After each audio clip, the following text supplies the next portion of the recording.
All right. I don't think anyone is here yet, but that's okay for now.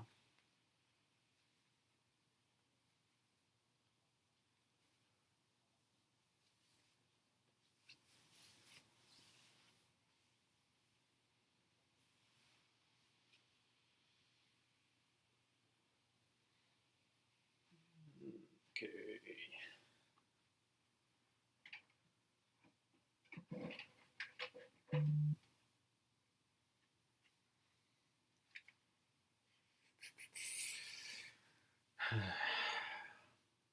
My desk is pretty dang messy right now.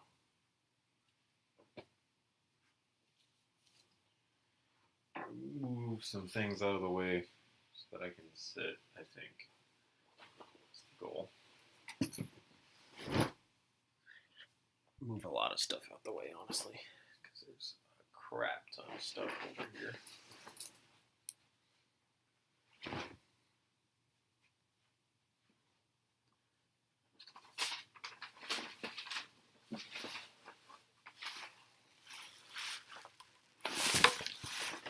All right.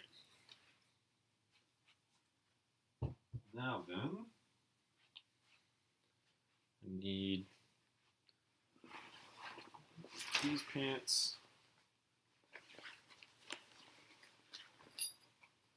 The little Bluke. See, the thing about using a webcam to stream, though it's not on right now, is the fact that I have to be dressed in order to use it. So I am just working on that real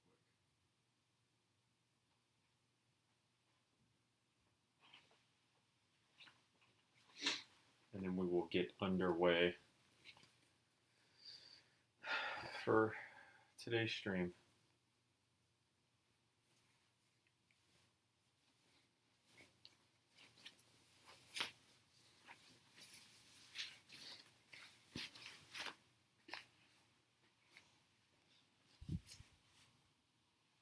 Yeah. And then I kind of thought like, oh, well, I can just only wear a shirt because you guys won't see my waist. And then I thought about it and I was like, well, at the same time though, like if I just stand up randomly, it would be really bad. So might as well just put pants on and be done with it.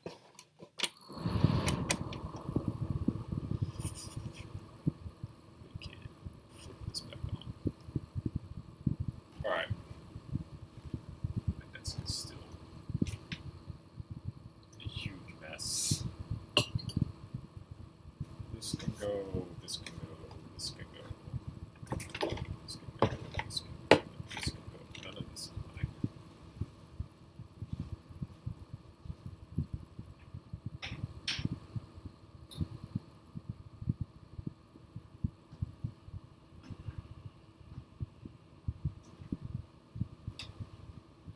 Okay. Now I have room somewhat to actually work. Somewhat. Okay.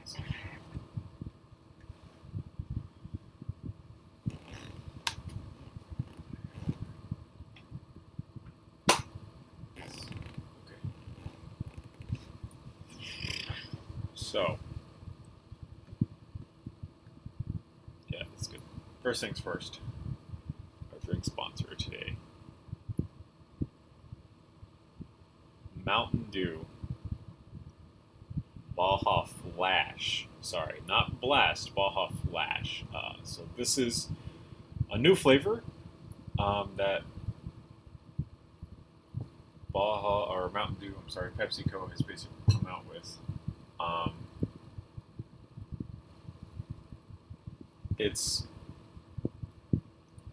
It's a coconut pineapple flavor of Mountain Dew.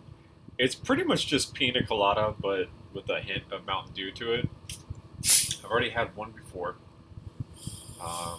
We're going to start this one now, otherwise I'm not going to be happy halfway through the day.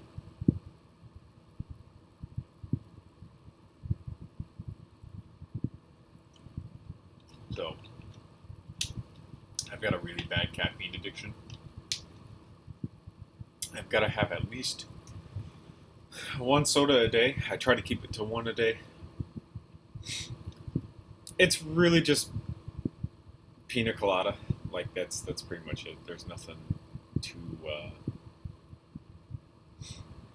major about all of it. We're gonna turn the Xbox on. But yeah, it's just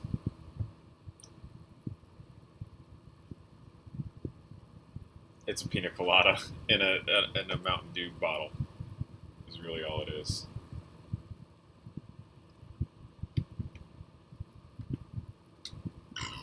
We're gonna go ahead and launch Battlefield 4.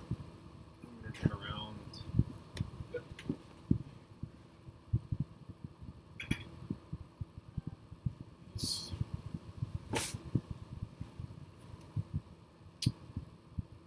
These things are awesome. I love these things.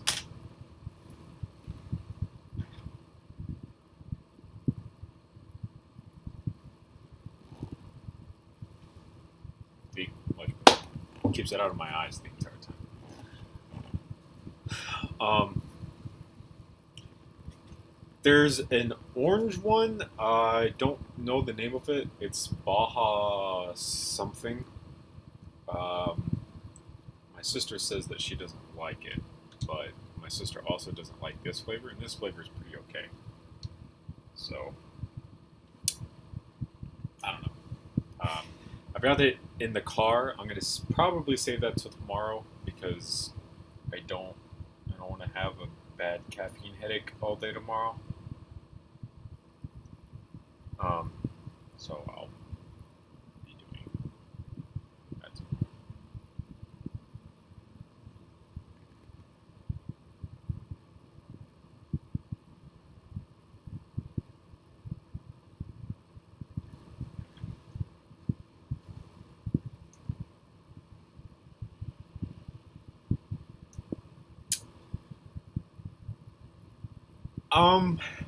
So the Baja flavor of Mountain Dew is a Taco Bell exclusive. So it started with Baja Blast, which is a Taco Bell exclusive flavor of Mountain Dew. I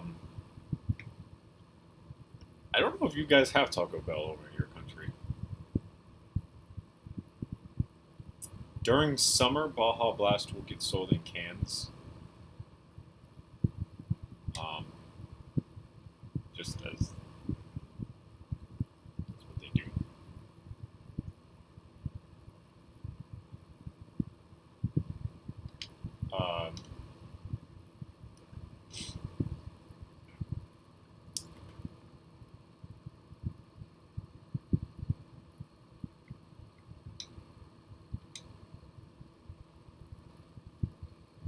Yeah, I figured you didn't. Taco Bell is one of those probably solely American things. There might be a few in like other countries, but I'm pretty certain Taco Bell is just here. So they have an exclusive contract with PepsiCo to provide them with Mountain Dew Baja Blast. That's kind of it's just kind of their thing, I guess. That you can only get it from them. But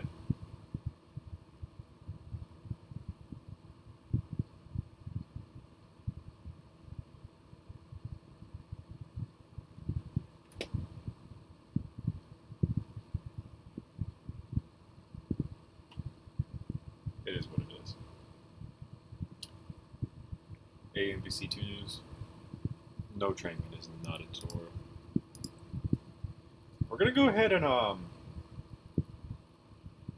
mess around here.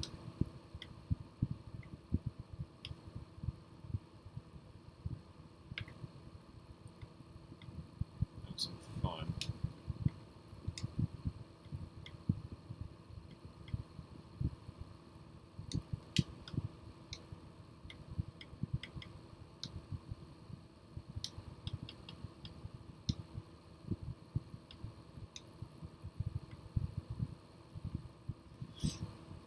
it seems like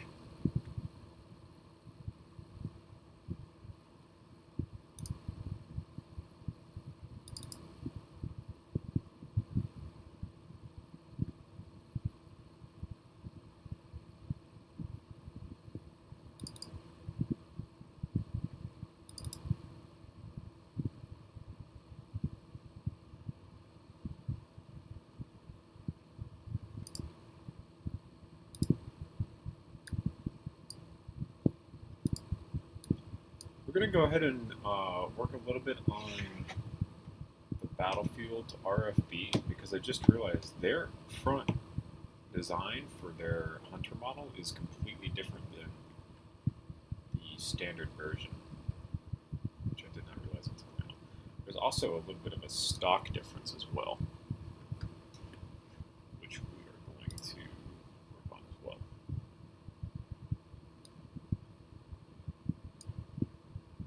Work on what you want to work on first, though, because sometimes people ask you to do certain things and you're just kind of like, I don't want to do that. I want to do what I want to do. So the reason I've stopped taking suggestions a lot is because working on something that I don't want to work on will upset me. Like, I don't want to do that when I can do this instead. Stop motion breaks. Thanks, man. Yeah, no problem. I understand. Basically, we're just going to convert the regular RFB into the Battlefield 4 RFB really quick. Probably do some attachments from the game. I don't have a lot unlocked for the game, but we'll try a few of them out. More like things that I don't currently have unlocked. So the first major difference that I noticed between that and what's actually here is that there was no post in here, which is actually kind of interesting to see that there wasn't one of those on this version of the gun. The other thing that I'm realizing is I'm pretty sure this rail is not the same design as the one that they actually sell. Because this is the one...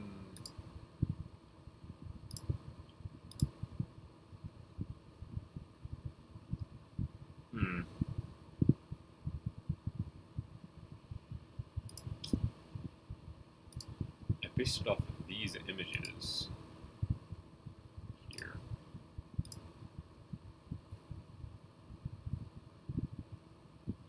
Oh. Well, I messed up then.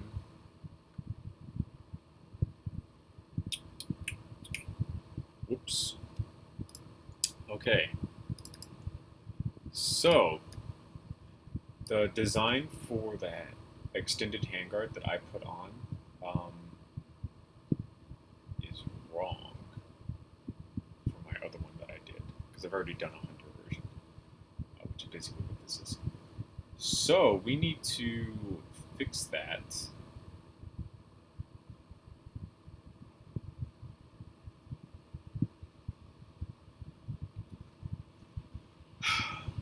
And I think it's going to be hard to fix because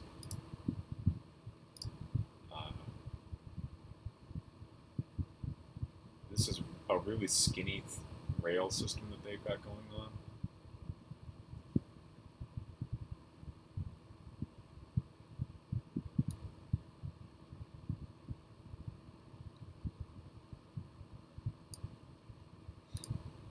It's got to attach here. We're going to save this real quick as something else. Whoops.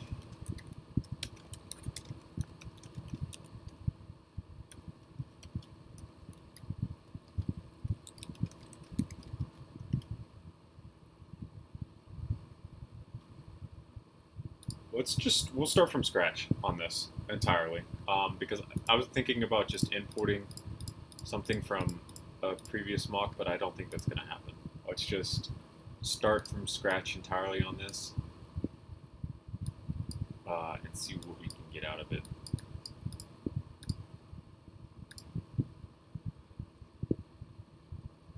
The hardest part is going to be setting this up correctly.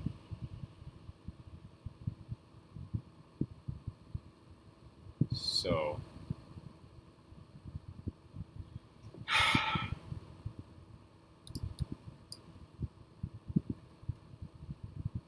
yeah. What was this morning session about?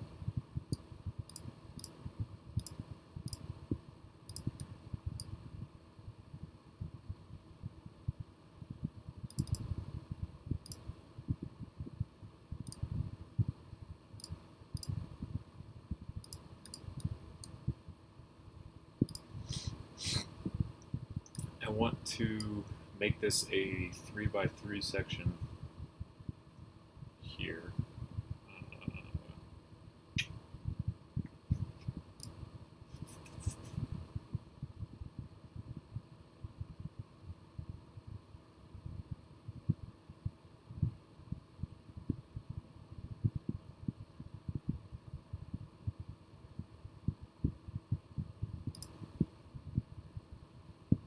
How do I go? Oh, wait. Hold on. We'll just do this instead.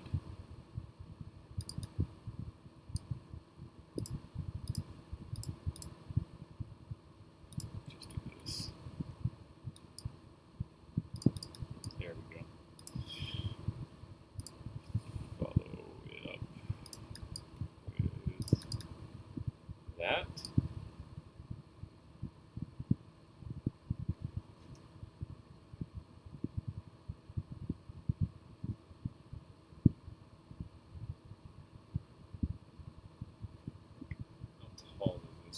So this should go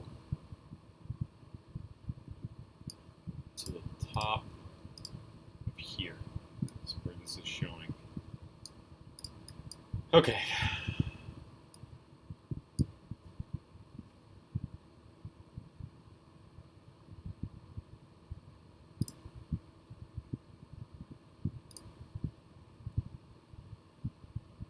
See you later, babe. Gamer.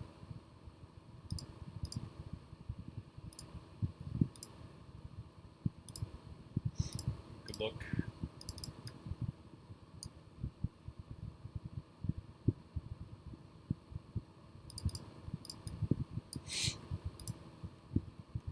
No, not really.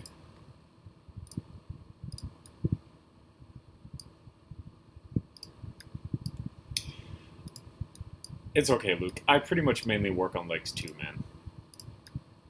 Like, almost all the activities that I really like to do the most, that would even remotely constitute the fact that I'm working out, are pretty much leg-related activities.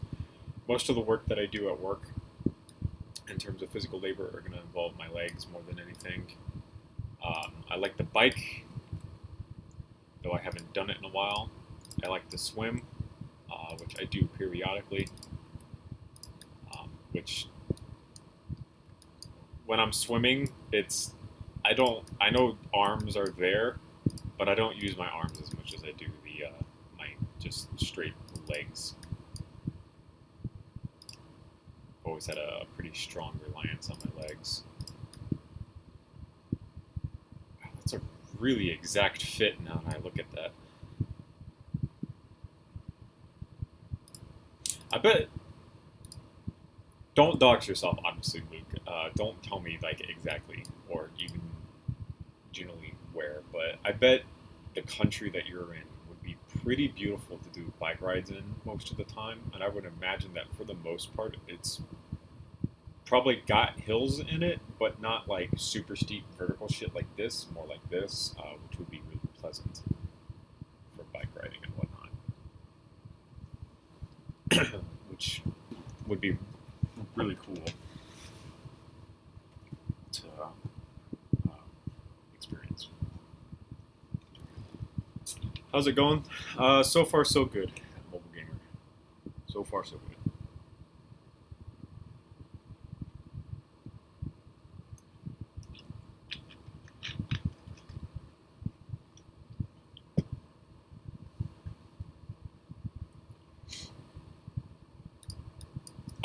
Yeah. So that's gonna be soccer to me. So fun fact: the reason I rely on my legs more than anything is because my leg muscles have always been very well developed, and they've been well developed because I played football for 6 years as a kid, and I was really good at it because I was way taller than most of the other kids. I grew to the height that I'm basically at now really young. I haven't really gotten much taller since then, so I played pretty much every position possible for football, soccer. I'm going to just call it soccer for right now. You guys know what I'm talking about. I was really good at it because of how tall I was, and I had a real passion for the game. I'm a very competitive person. At least I was at the time. I've toned it down since then because I was really competitive to the point where I'd get emotional and stuff, which is obviously something you don't want to be doing. So I played the crap out of soccer growing up. I was in just about every league I could get my hands on that my parents would allow me to be in. And it was good. I really enjoyed it. I thought it was a lot of fun. See you later. I played every position possible, really.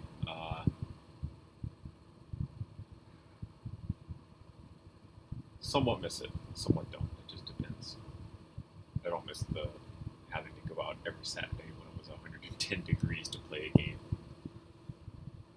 Dying of sweat the entire time, and toward my later years of playing, I ended up being goalie because I was really tall, and if the goalpost comes to like here on my head, then I can dominate a goal.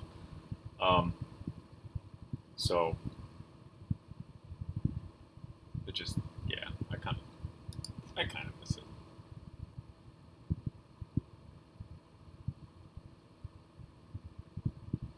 So I found this guy on YouTube, Luke. His name is Big Stacked, I think. He does a bunch of like dumpster dives to get scrap metal, and he'll melt them down into bars and coins and a whole bunch of other stuff, really. And I'm pretty sure he's from Australia. A little bit, Luke. And he's in one of his videos. He was just showing that he had put down his furnace in an area for no more than an hour, and a spider had already made a web there, and it was just like a really small spider. And I was like, okay, that's a pretty normal spider. That's something that like I've seen or plenty of other people have seen before. No big deal. And then he moved the camera to like another corner of his garage, and then there was like a spider like this just on the wall, and he's just like poking at it and stuff. And I'm like, bro, I could not live like that. That's so terrifying to even remotely know that there's something that big just there in your garage, and you're just gonna sit there and like poke at it and have a little fun messing around with it and stuff. And I'm just sitting here like, nah, I'm good. I don't want to mess with that. That's not something that I even want to remotely think about touching or having in my garage or anything like that. There is no reason that those things should be inside my home anywhere.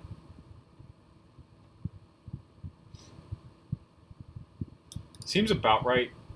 He doesn't talk in his videos, but as far as I remember, I think that's what the caption said.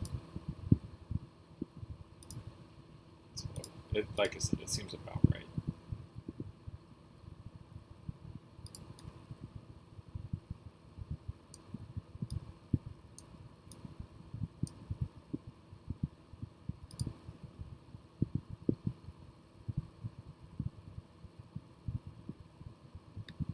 I don't know if I could live my life like that, Luke. It seems like at any point in time, you know, you could just be walking through your home and boom, big spiders just there. I'd be terrified to move anywhere in my own home. Just probably a little sad.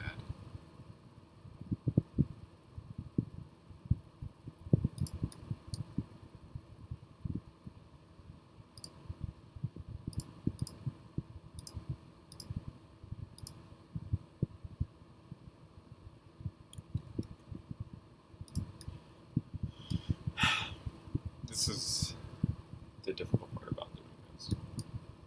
We're going to hold off on these for now. If I need to make a design for that, at least we know something. Right now, what we need to focus on is getting the angle with the holes in it.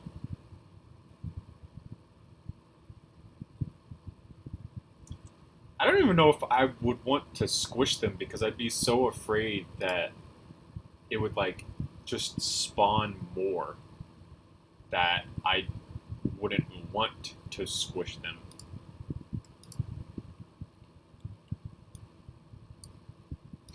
That's going to go there. This is going to go there. That's going to set up our angle. Now we need to do 6 holes as best as possible. Good morning, Native Star. It's 10 o'clock where I am, so you could, yeah, morning. Go, yeah, I'm in.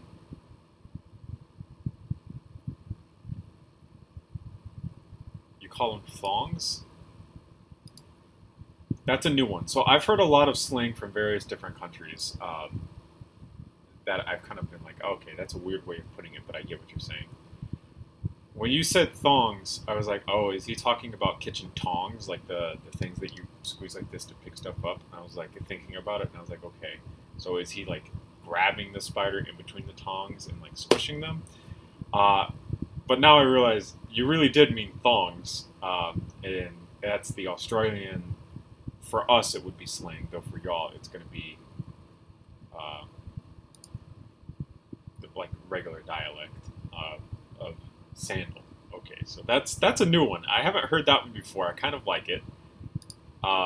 Definitely not something that I'm going to go around work saying, because people are going to be really confused. I work with a bunch of assholes, so that's not going to happen. But that one's good. That one's pretty good. I like that one.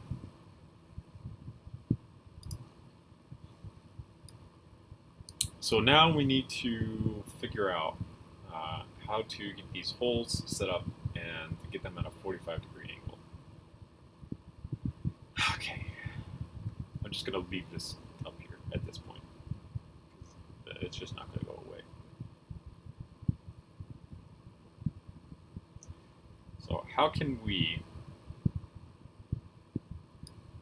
set up a 45-degree angle? This is... If this works, this is going to be like the craziest thing we've ever done. But what if we put this here and then 45 it like that?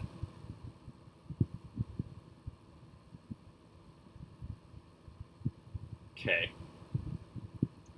So then how would we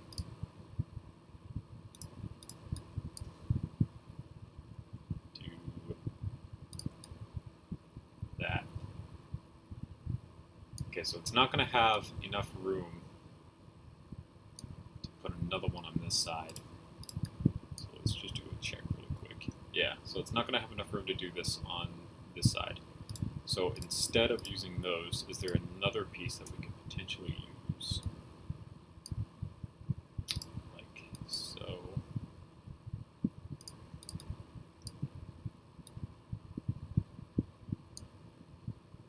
Okay. And then hit it with that. One of the craziest things we've ever done. Easily.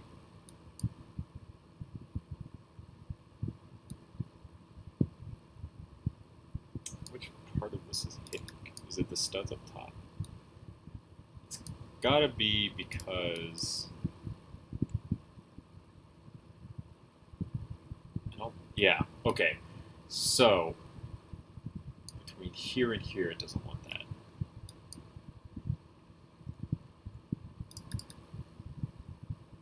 So, if we put that there, is it possible?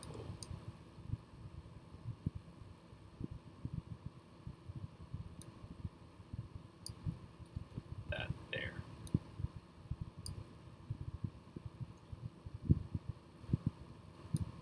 This is, by and large, one of the craziest things we've ever done.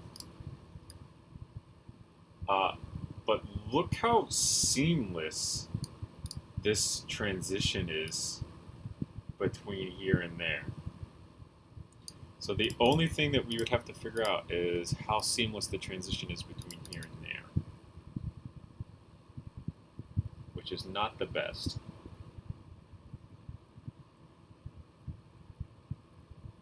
But I think we can work on that. What dunny means?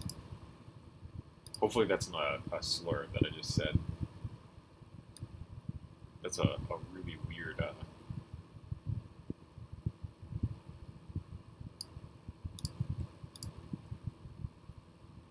weird word.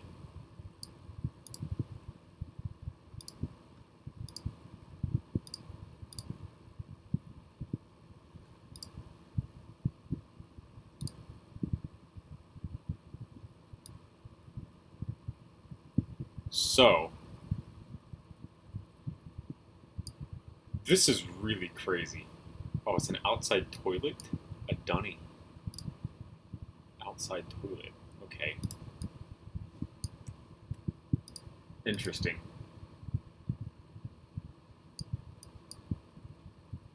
There's a part of me that is like, I wonder how exactly people came to know words as this.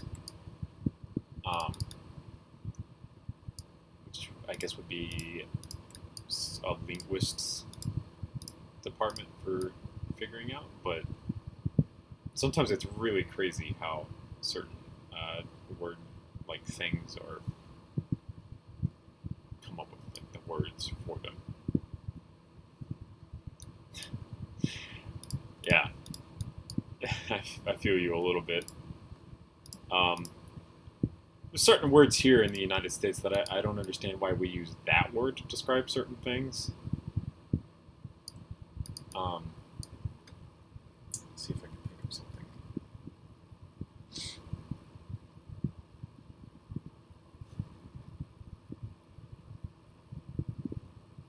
I guess there's really no words that I can think of, because to me it seems relatively normal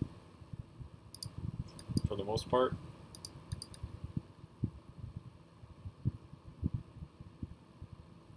I'm also not really sure.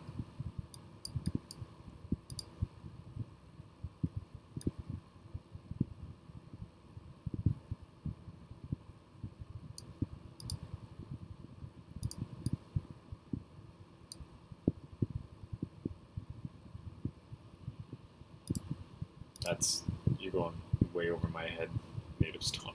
Sorry, man.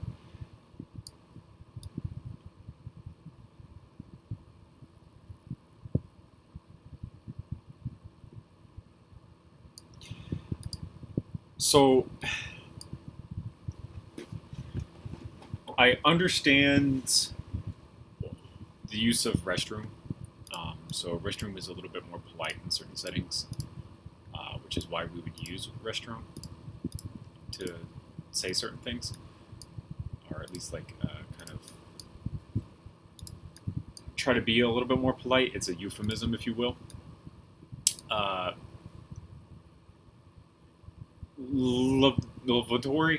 Lavatory. I don't really understand. I've used it once in my life, and it's because I wanted to act sophisticated and feel better than everyone else around me at that point.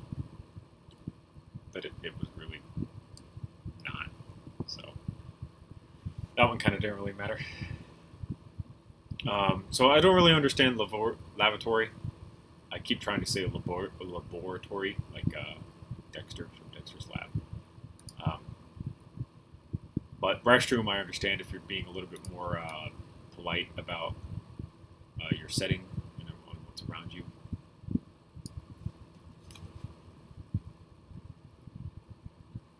I like loo. Loo is fine. Water closet, a lot of people here in the States don't call them water closets. I was watching a Smarter Everyday video on how to use the bathroom in a nuclear submarine. And they call them water closets on a nuclear submarine, which is really interesting because you would figure, you know, just why not call it a bathroom, you know? But for some reason they call it that. Never really figured out why.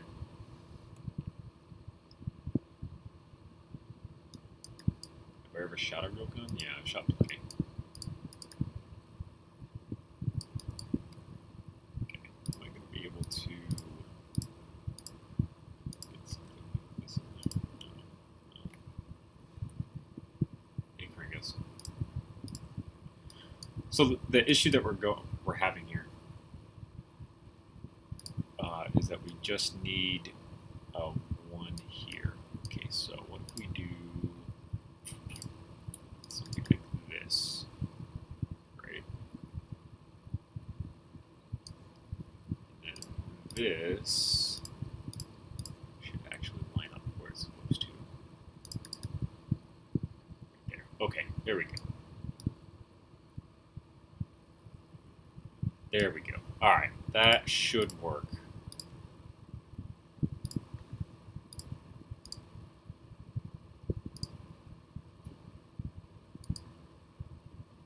That'd be really neat. I don't think anyone's made the softball in real life yet.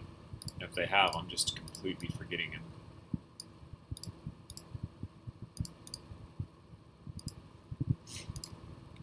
There we go. Alright, we've found what we need to do now.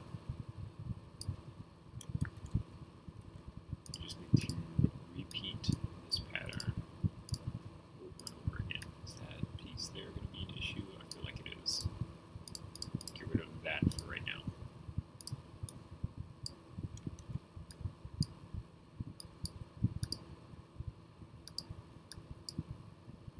Alright, so we need 6 of these holes, 3, 4, 5, and 6. And the one up front actually needs to be a 2, so, and like so.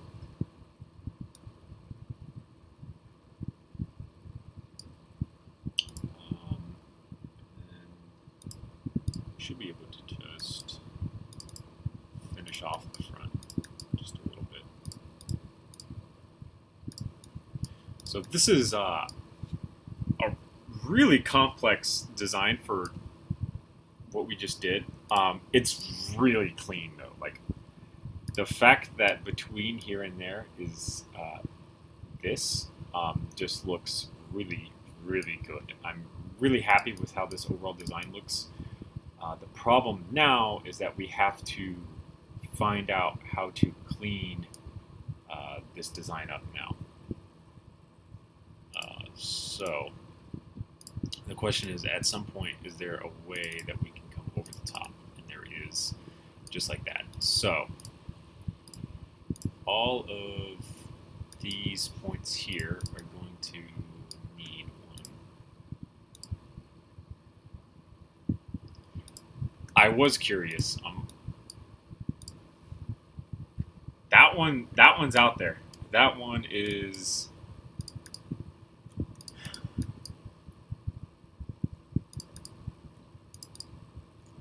I can somewhat understand that one, maybe, if the map of Tasmania is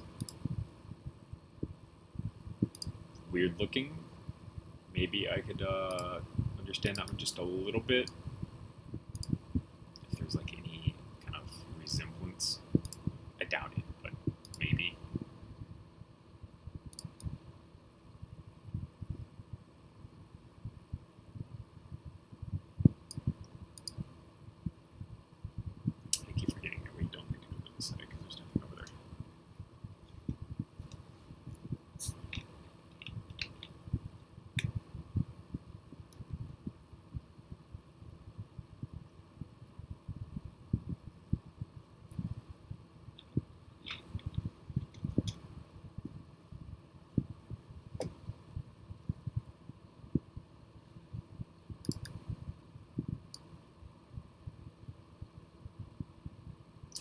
Yeah, yeah, okay. I can see why they came up with that as slang for that then. That 100%, I get it.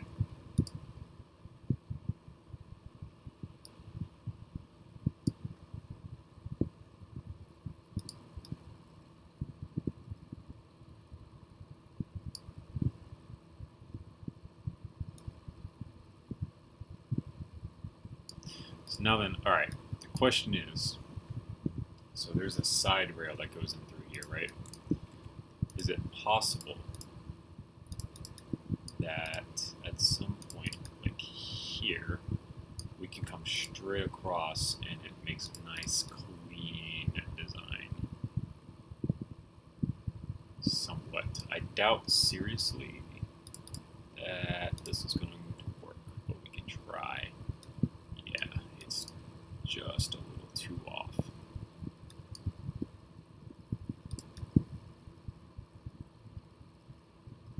Just a little off.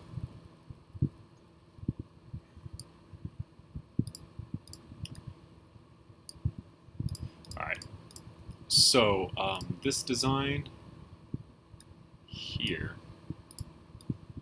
we can take this, flip, the stuff that we don't need should just be this here. Not a suppressor. We're currently working on the Battlefield 4 RFB. Oh, shit. This isn't good.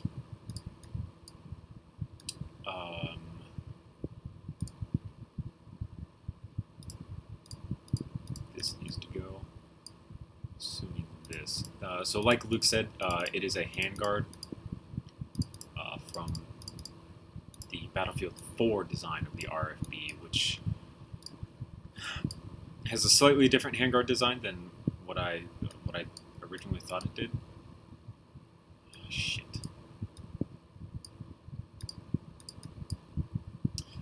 For now, we're going to delete this out and see if that fixes our issues here that we're having. Because I feel like that's what it is.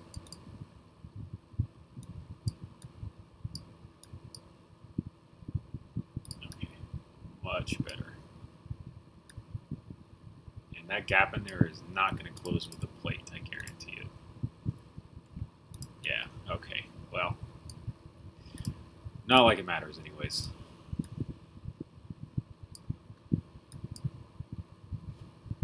So, with that, we can go ahead and I think finish off the side rails and the bottom rail. The top rail is going to take a little bit more work to do, but we'll figure that out once we get there. So there are also screws in here, kind of like a Mark 18 almost. Wait, I think we've already used that color. Blue. I know we haven't used blue. So the idea is it does not, in fact, cover the gas tube. I've got the model pulled up right now.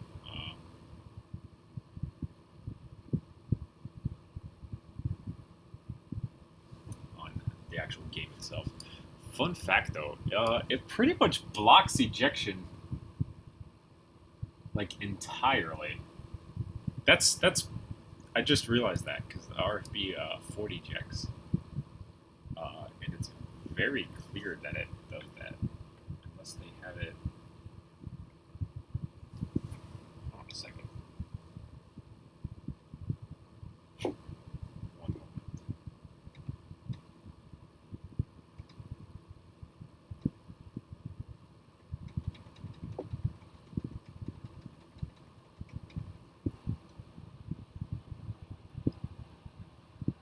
I'm going to check really quick because it's kind of bothering me now.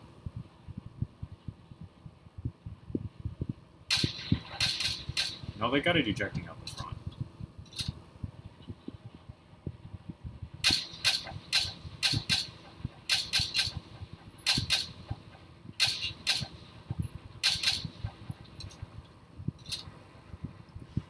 So they got it ejecting out the front, even though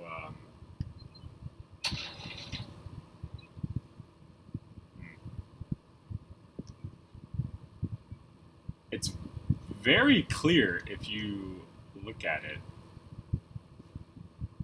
that there would be no way. Like it needs to be a little bit lower on their model. Oh yeah, easy.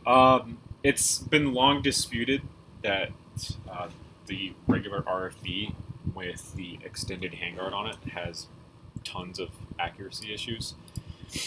We'll take a look at the Hunter. Take a look at their regular one. So if you see here, this piece of thread right here, that's where the extended handguard screws on, which looks like this.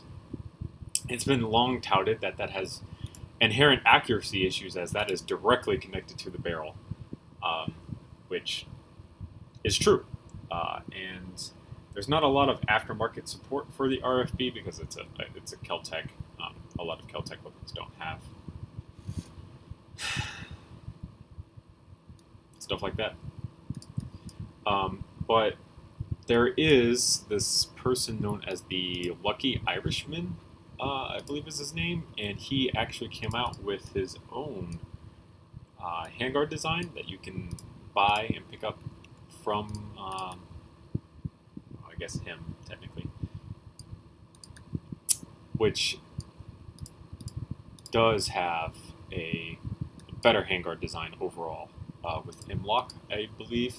It looks fantastic, and it does not interface with the barrel like this one does, which will improve your barrel harmonics and whatnot. So you won't have the inherent issue that is already on most Kel-Tec RFBs whenever you try to get that extended handguard in place.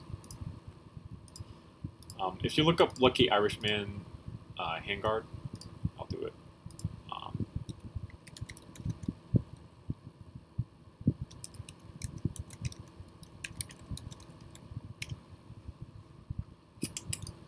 Take a look at it real quick. This is what it looks like. It looks way better on the RFB. He's also got one for the RDB, which is what a lot of you guys are seeing. I'm trying to find a good image. I guess this one will work. But yeah, so this is basically the updated handguard design that you can buy. It's an aftermarket handguard design. You can see that it extends the handguard past where it normally does, because this is where it's normally at. It extends it out further so that you get the extended handguard. It's got the M-block slots cut in it so that you get that. You can see that this actually has this is where it ejects right here. And it's actually got a ramp coming out the side of it to assist with that. There's another piece that comes over the top of this if you would like that, and looks pretty good. So this is another design that I plan to do sometime for my RFB, because I actually really like the way that one looks. I just don't know when I'm going to get around to doing it entirely.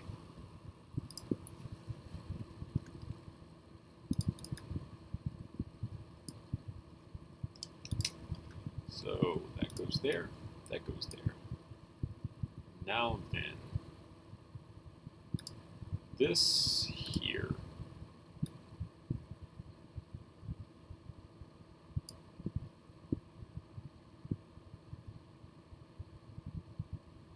What are you talking about, 1x2?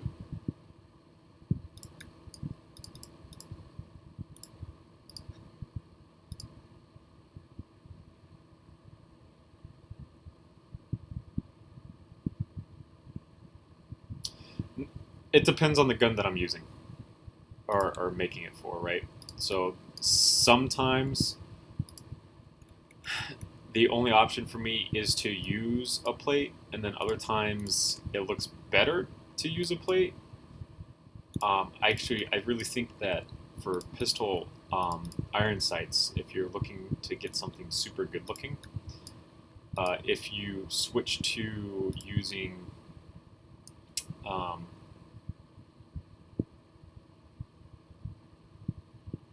an ingot piece on top of the actual plate itself, it looks really, really good. Which, for my different usernames, Glock, all the designs and everything that I've ever made for his Glock, is something that I've done, putting the ingot piece on top. It just adds a little bit more depth to the gun itself.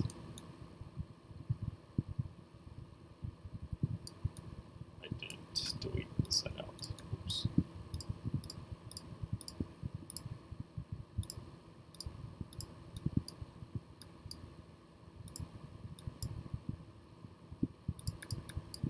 So the goal is to structurally make this a lot stronger. And what we're about to do is going to do that exponentially. Because basically all of these sections at this point are going to be Technic locked in together with pins that are running this way. And then they'll be prevented from going like this to one another because these plates are going to be interconnected with them as well.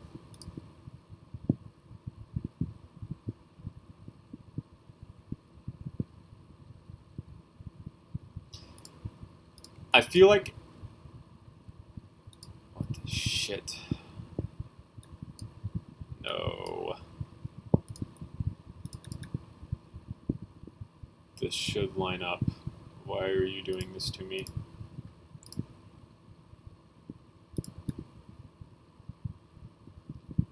Does line up. So you can see this is a pretty inherent problem with LDD. You can see that the Technic used over on this side over here has offset this by that much. This little line right here is the offset that we're dealing with, which is why the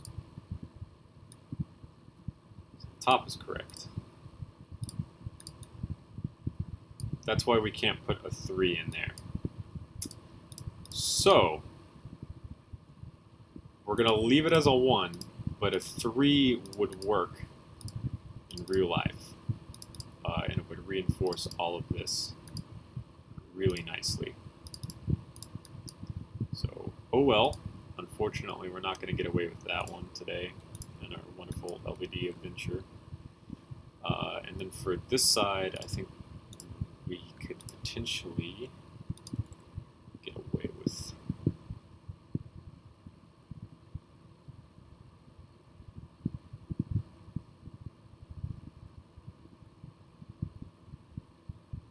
Okay. Let's put a 16 there. 2 and 2 is 4, plus 2 is 6, plus 1 is 7, so we actually need a 2x6 to go there.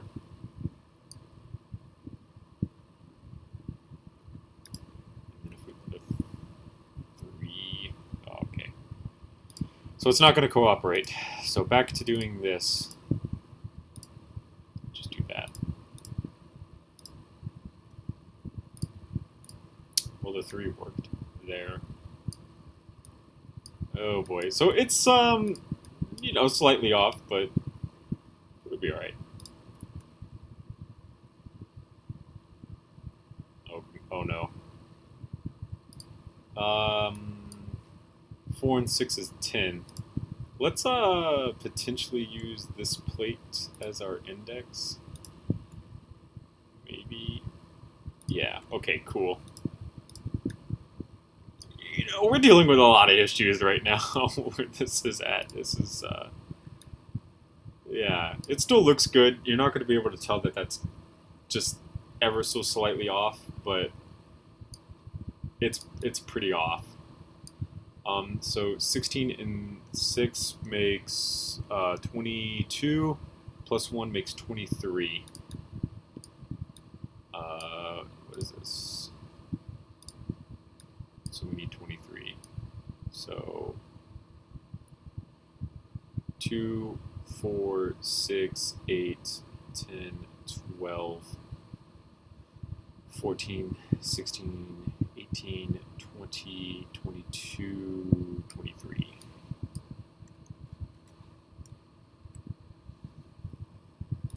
And that goes there.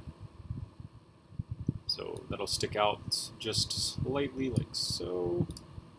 Please, please let this work.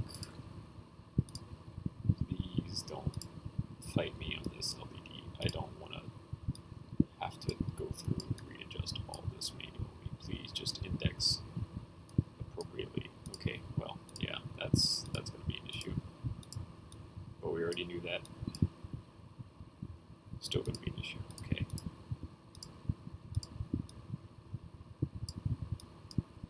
Come on. Yes. Excellent. I don't have to fight this. Fantastic. This we should be able to duplicate and just kind of fill that gap in right there. Excellent. Come back around to this side over here and grab this.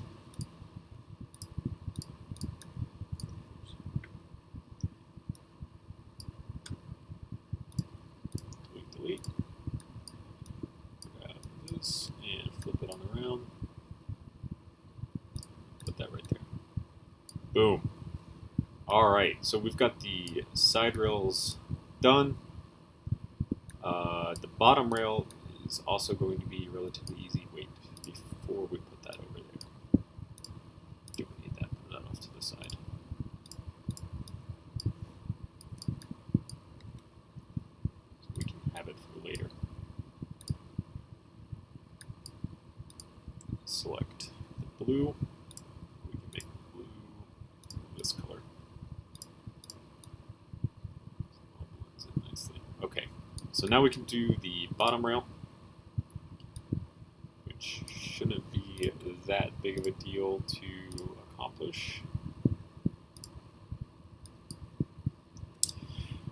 So I've been really tempted in my most recent usage of stud.io studio to come in and custom make a 1x3 ingot piece and then just replace all of these pieces, all of these, in a model with that custom piece whenever I go to render.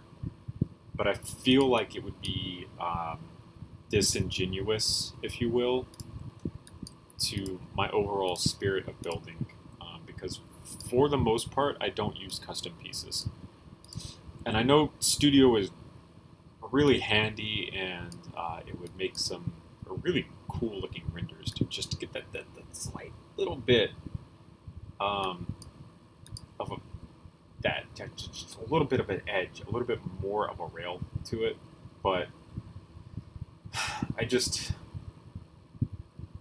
don't want to be known for doing that, right? I'll let other people mess around with the Studio custom pieces. I do it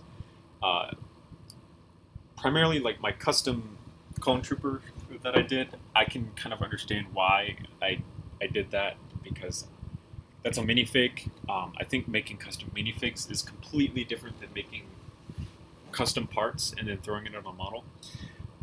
If it's a rabbit hole that I don't want to start, I guess is where I'm really stemming from, because if you think about it, think about how many custom parts I can make for one particular gun to skirt having to do so many different things. So, for instance, right, if they made these pieces with just a hole coming through them, right, I wouldn't have to come up with this wonky geometry on the inside using Technic and everything so I could get these holes set up on it. I could literally just drill a hole through these pieces and just stack them up individually, right, if I was using custom pieces. Then I could do custom 1x3 ingots for the rail system. I could do custom grip panels as well, because I could make and move all of these around on pieces however I wanted to. I don't want to start that as a trend in the community, because a lot of people have access to Studio, but not a lot of people are currently using Studio Parts Designer, and I'm afraid to be the first person to use them, and then everyone goes, yeah, why don't we just make all of our own custom pieces for weapons that would make our lives far easier, because we can just circumvent everything, right? I don't want to be that person, so I'm not going to start that. I'll let someone else start that in the community if they want, and then if people want to jump on afterwards, then that's their prerogative. That's not going to be mine, though, at least for right now. Maybe in the future it'll change, but for right now, I'm okay with not jumping in anytime soon. I feel like if we did something like that, look a little cleaner.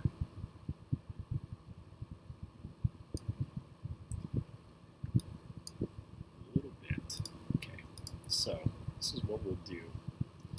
In order to get this to index properly, I'm going to put a piece here, delete this out, put this there, and this there. I think cardboard is a little different because it's outside of the bounds of the LEGO system. Part of maybe the joy of working with the LEGO system is that everything interconnects a certain way. And because it interconnects a certain way, there are a whole bunch of creative methods to figuring out how to optimize those connections in certain ways to get it to do what we want as builders, right? So this gave me a really clean 45 degree with the holes that I wanted, but I had to optimize the piece usage that we were doing in order to get that to work. And now I'm relying on the fact that there are going to be side rails to hold these pieces apart from one another, and the technique on the inside to hold them together this way, the side rails to hold them together this way at a set angle so that they don't warp at all. And then at some point we'll probably have to come through, and if it was built in real life, this whole area up here would have to be reassembled in a more convenient way. But for the most part, the actual handguard itself isn't going to go anywhere.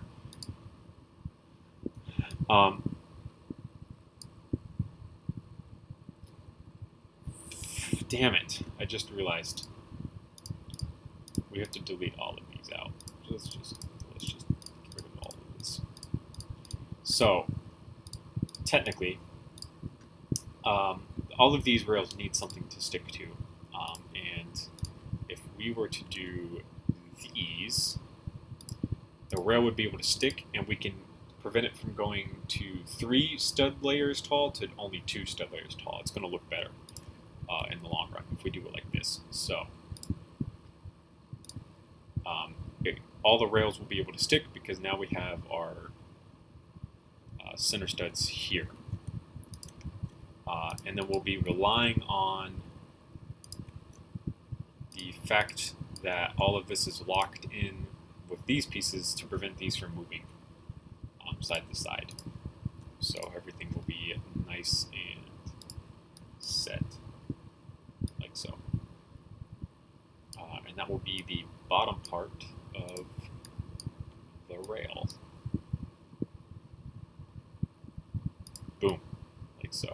So that keeps the thinness that we're looking for in that spot in particular, because up here it gets a little bit thicker. We need to save. We needed to save ages ago. I would be so upset if we just lost everything right there, which I completely forgot that we needed to save. Okay, so we've got a beautiful handguard system working out right now for a relatively beautiful model itself. Really happy with what we've got. The last thing that we really need to do is set up the top rail. The top rail is a little bit thicker. From the looks of what they've got going on, there are also vertical holes instead of just the 45 angled holes.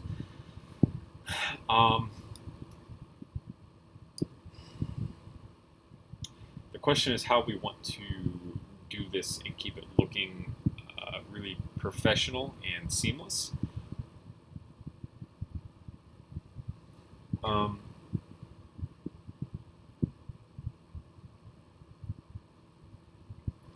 right, first thought that I'm having. If we do that, it's not going to be tall enough. I can already see this point is higher than this point, but we can check really quick just to make sure. Yeah, okay, so that's not going to work the way that we want it to. I've got to put these holes in place, but it also has to be skinny. So my general thought was to use these pieces, but turned this way, which is not going to work, because in order to turn this that way, we would have to clearly use something like this, and these 2 points interfere with one another still. So,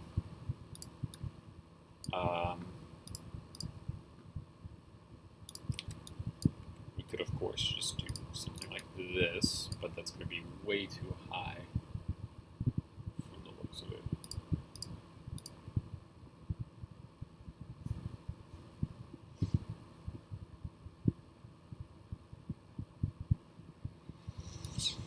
We got to do really small holes here. What if we use this piece?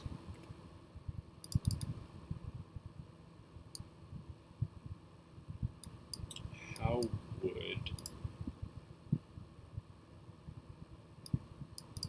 this look?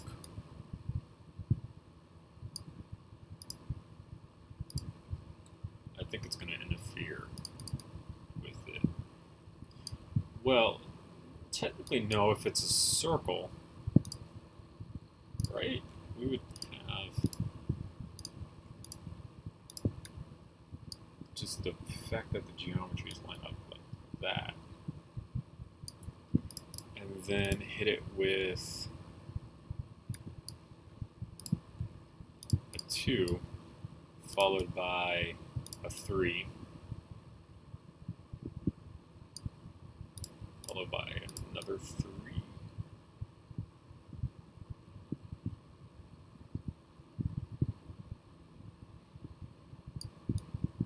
Would put us where we want to be.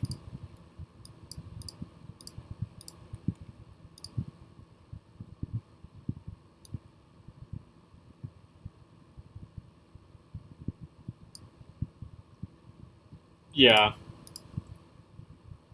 It is what it is, though. I mean, there's not much that you can really do about it. 1, 2, 3, 4, 5, 6, 7, 8, 9. So by the time we get done, we should have 9 of these down the length of the weapon. So this was 1. It should end here somewhere. So this will be 2, 3, 4, 5, 6. Ugh. So we only have 6. Well, we don't really have room for any more.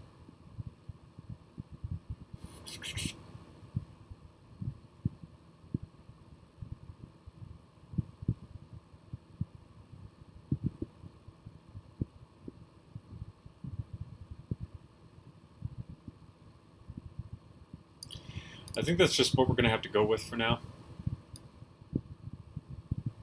And just leave it at 6. There's just not much that we can really do about it. I ran out of the room that we needed, which happens. So something else that we could always do is all of these rails that we have, we could always just make like one long consecutive piece, plus the ingot pieces on top of them, so that when we're doing stuff like this, I can keep it really thin, because right now there's this gap here that a rail piece won't stick to, that like something like this just won't stick to. So we're going to have to do a whole nother stud layer on top of this in order to get it work out. And I think what we might end up doing is, by the looks of it, the rail on the RFB in Battlefield 4 has been raised slightly. I think we'll do that to kind of hide, essentially, everything that's gone on here.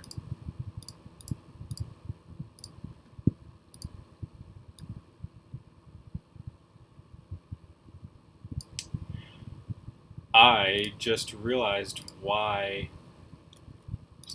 Okay. Here's a problem. You know why we didn't fit so many in here and why we only fit 6 is because we messed up on the geometry of these pieces. There's only supposed to be a space of 1 between here and there. But clearly, we did not do that correctly. What actually needs to happen is this.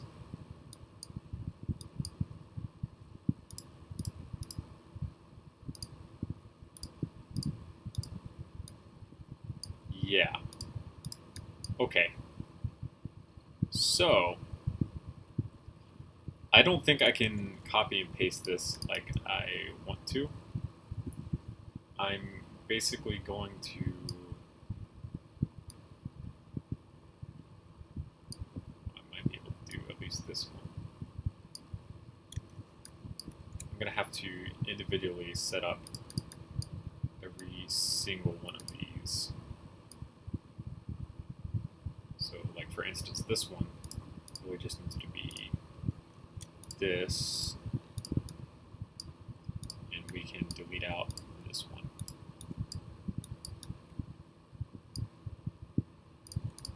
Do that. 4. So we should be able to get close to 9. If not 9, potentially 8. But hopefully 9. And then do this, which makes 5. This, which makes 7.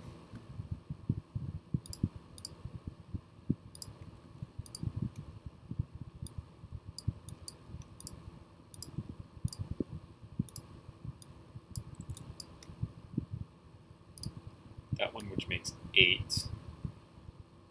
And then clearly we're going to have more like 10. But I think I'm okay with having 10. Yeah, just like that. Perfect. So we're 1 over, but it worked out way, way better in the long run. So let's go ahead and get this extended out to where it needs to be.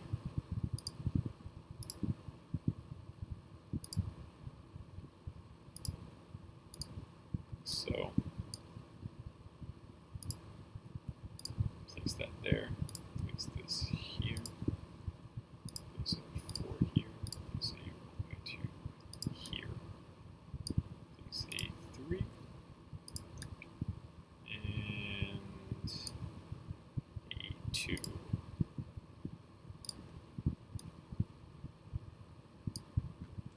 Nice. Nice, nice, nice, nice, nice. So, it's not like the best thing in the world, but it looks pretty dang good.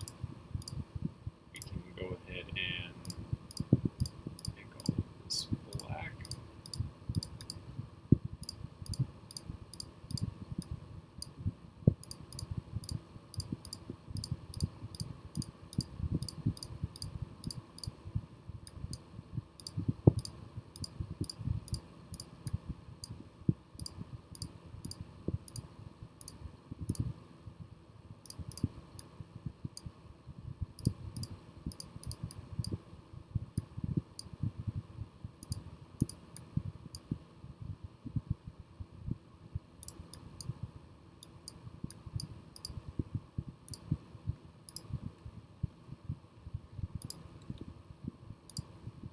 Slightly longer because I think it'll look better. So like I said, I think the rail in Battlefield 4 has been raised significantly.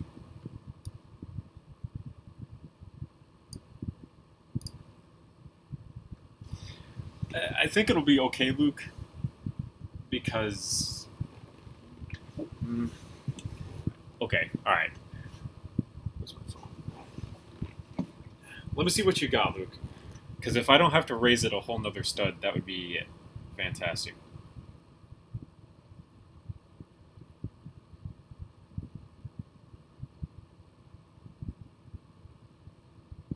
Let me see what you got, bud.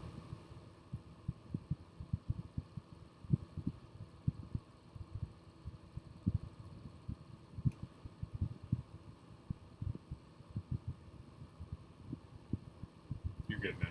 I just took a look at your MA40 prop progress. Dude, this... So, what am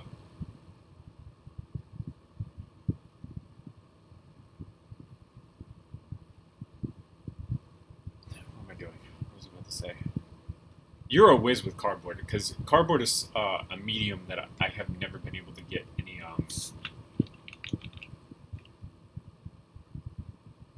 real good design out of, really. I've been terrible with cardboard.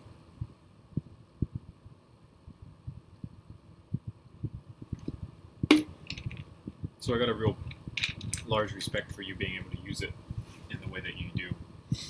As like I said, I've been terrible with it.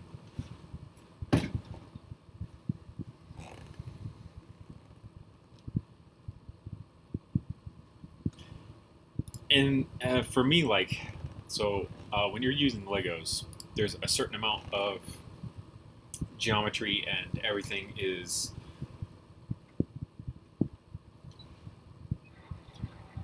perfect with Lego because it's already a set piece that only fits together in so many ways, right? Whereas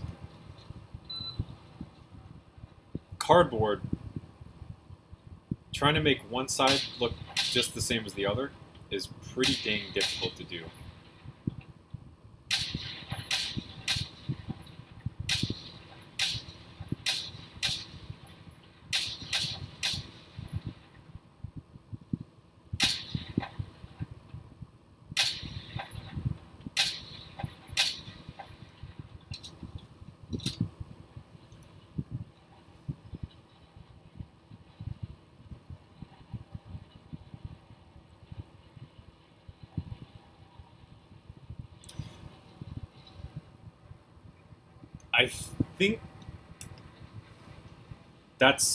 I think that'll work.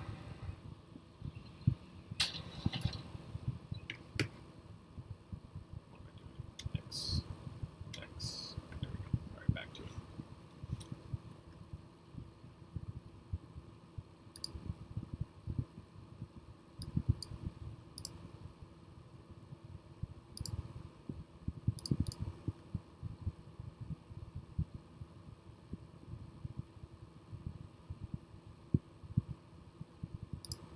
Yeah. We're going to have to sacrifice one stud being in the center of this, but I think that's perfectly... Oh, shit.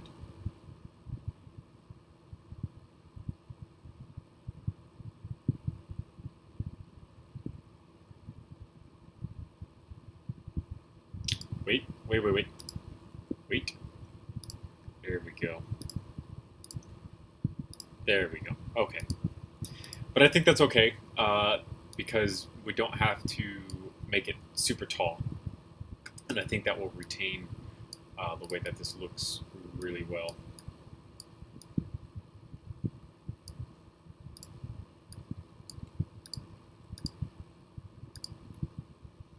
I don't think it's going to be too distracting. Yeah, it's really not. Depending on what color I choose to, it would be even less... Well, actually, the rail's going to be black, because the rails... I just kind of figured that the rails were going to be black. So this works out really well, Luke. Actually, thank you. I appreciate that, man. That's pretty dang helpful. So obviously the barrel we have to do still, which is going to be super fun because it's a pretty gnarly looking flash hider on the end of this. Should be good to do. And we also need to do the extension of the top rail. So this can go because we're done with that. This piece can go because we're done with that. The last thing that we really need to do is extend the top of this.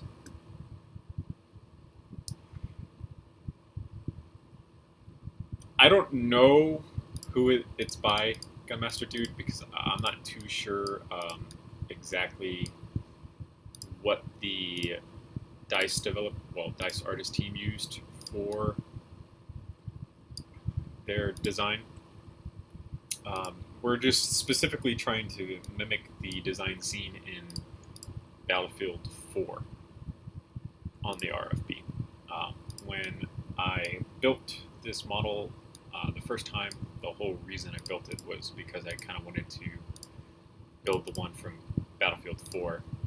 And looking a little bit closer, I have realized that there are some pretty hefty changes going on with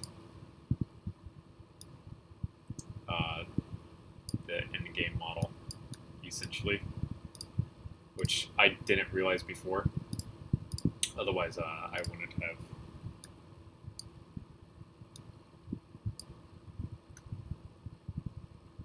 built the RFB the way that I did, essentially.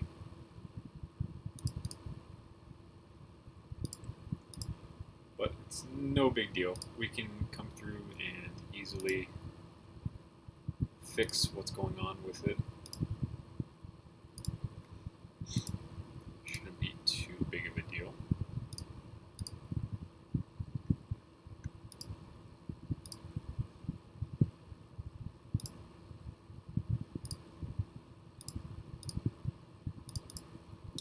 So then the question is, after this, when we're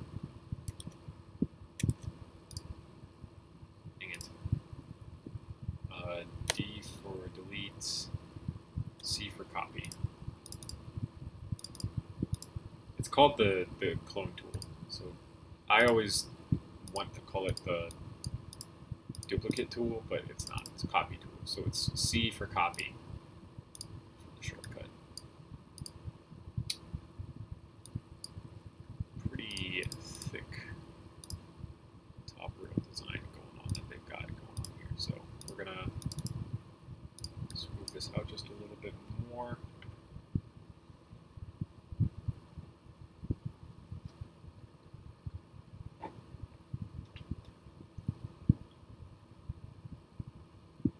I think I can agree with that, Native Star, for the most part. I can agree with that. I think it maybe depends a little bit on the scale that you're working with out of Lego as well. Because the bigger the scale of weapon that you're using inside of, the bigger the weapon you're trying to duplicate in a 1-to-1 scale using Lego, the better it's going to look in the long run when you're done.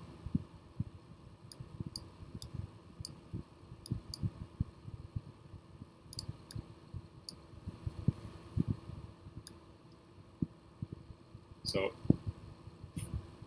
this rail system is still too this way. This top section. This top section should only be like here. But unless we just delete out these holes entirely here,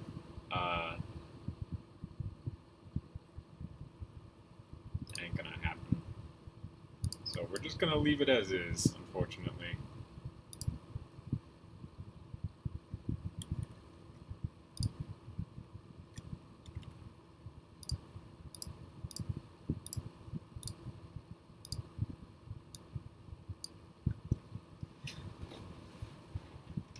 Literally, like,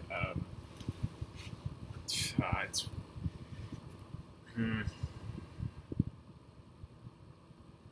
if you look at the icon in, like, the chart, where it says primary weapon, RFB, and right underneath it there's an optic, accessory barrel, underbarrel, and paint, and whatnot. this is pretty accurate looking at when you're looking at the icon, but the actual model itself, this top section is way thinner. Like if we dropped it down to 2, 3 off of here, 2, 3. If we dropped it down to being here, it would still be too thick. We're gonna leave it like is. I think overall it's probably fine. Probably. We're just gonna have to roll with it. So iron sights is the standard, so we're gonna throw those on. No accessory for now, and standard barrel for now.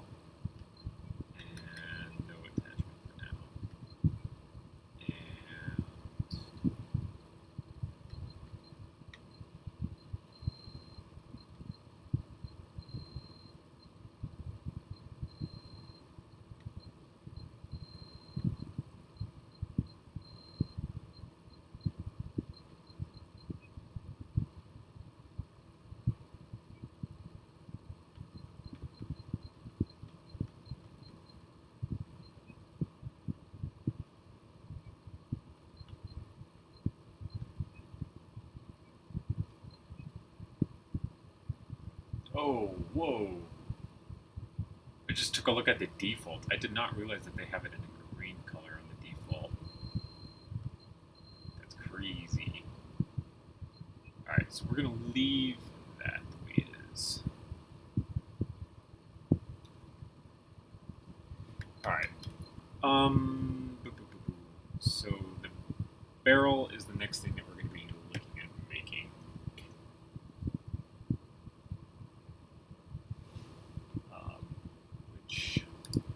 First we got to figure out how we're even going to put it on.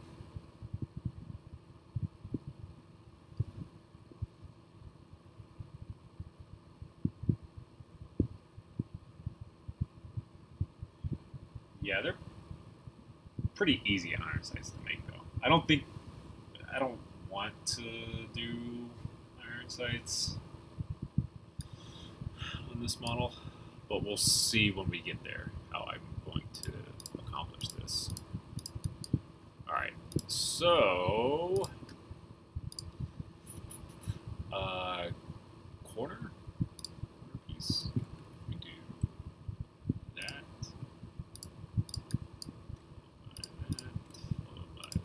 followed by that. Please fit. Thank you. Thank you so much. Okay. Let's do. Of course. Why would that fit, right? Why would it? Just it wouldn't make any sense for that to fit. Let's do it like this then. Okay. Neo. Not going to cooperate, huh? I have ways of making you cooperate, don't worry. Don't you worry.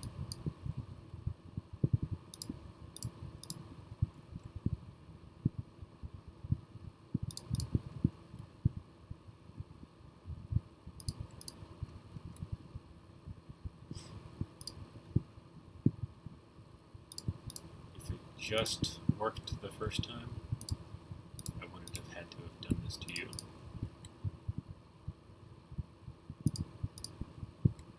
But because you would like to fight me, then I must retaliate. And of course it doesn't want to work like that. Alright, so, fun fact. This is what we're going to do now. We're going to index off of 1 point and 1 point only. And then it doesn't matter where everything else is at.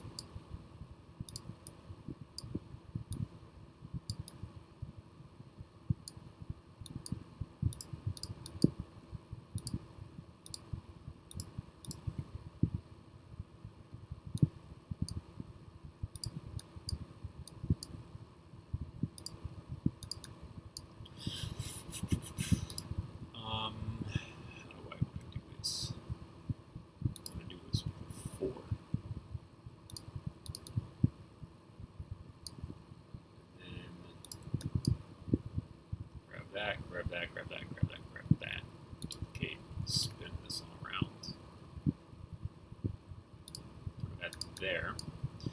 I then need this to be a 5. There is one piece that is in fact a 5. There. Make this a 1. And make this a 1.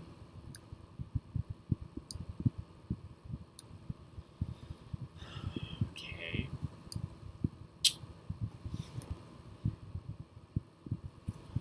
How do we get these edges?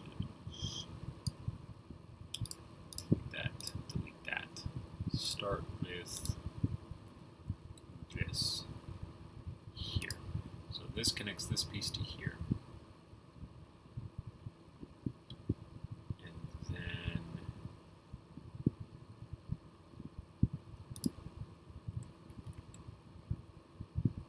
that will connect that piece to there, but then the corners are left open. So how do we connect the corners to there and there?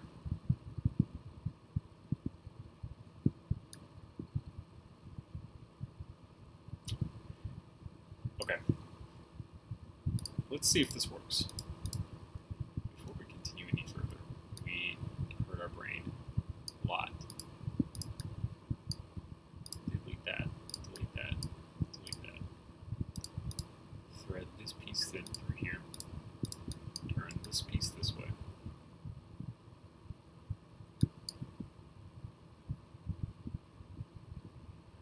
So you don't fit inside. But I think most people would agree that if we were working in real life, that would have fit perfectly. So what we're going to do is, for right now, leave all of this just floating in the air. Like so. Because I'm fine with doing that. Grab that piece, and instead replace it with this piece.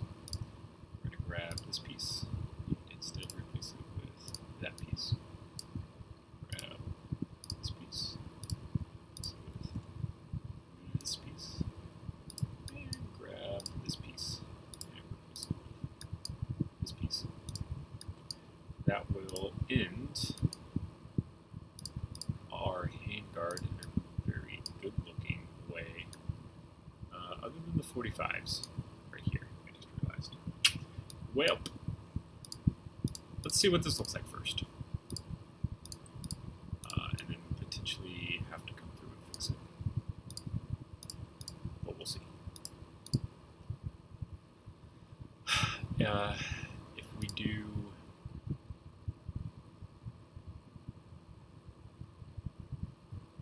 There's no piece that we can throw there at an angle.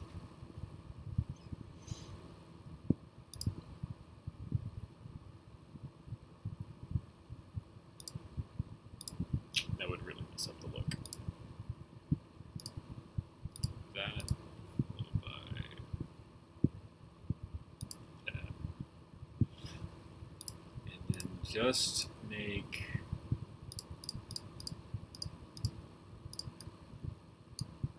that black.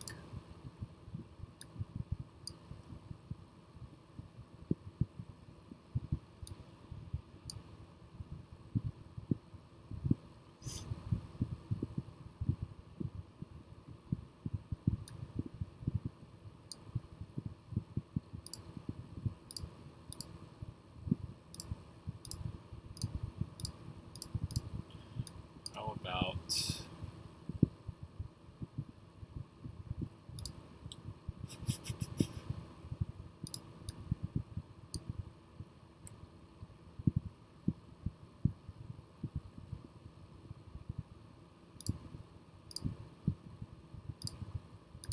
I just kind of want this 3x3 area to be black and leave the outside ring in the dark, this dark pink purple color.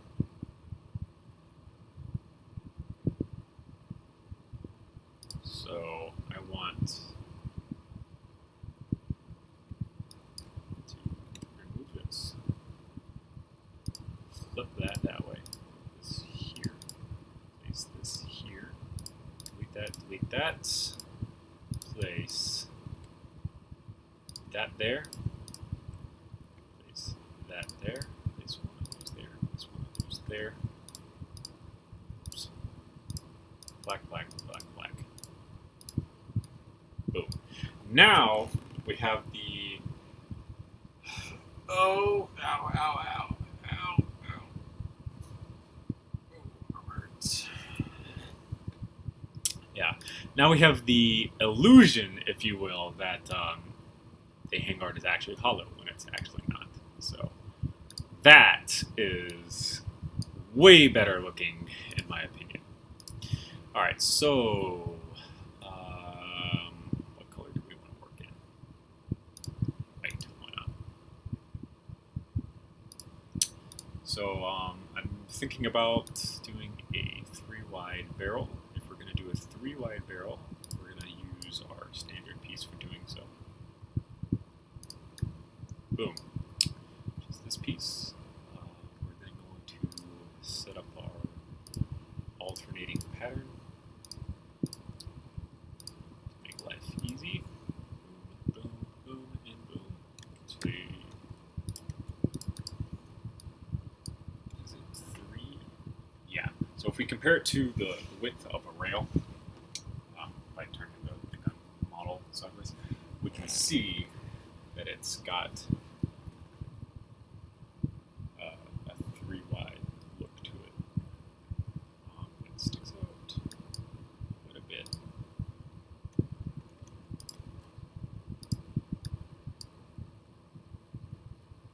Where is my ruler? This is the cheeky method right here. So now we have a ruler. Let's turn our gun model completely sideways as much as we can. With that on view. Here-ish, maybe. Alright. Let's use some centimeters. So, I'm sorry, millimeters. 8 millimeters to 5. So 8 to 5. I don't have anything to write with. We'll do 8 to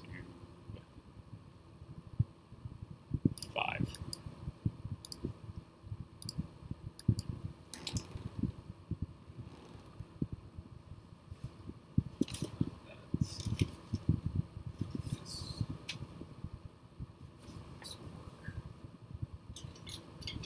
Alright, basic math.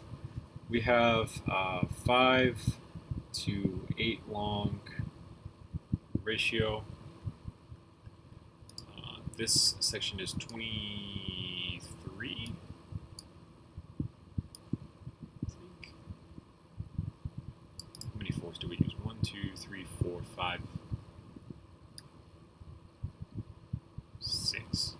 So we use 6 4s. 6 times 4, for those of you who don't know, is 24. 24 is going to be our bottom portion of this fraction, and the question mark goes on top. So this is math that you guys have seen before.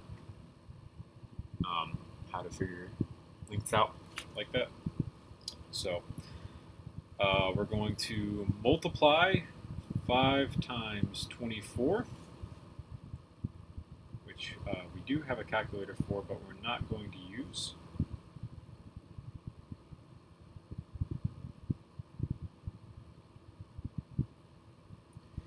Five times 4 is 20. 5 times 2 is 10. So it's 120. We're going to then divide 120 by 8. So 8 goes into 12 one time. 8 minus is going to be 40.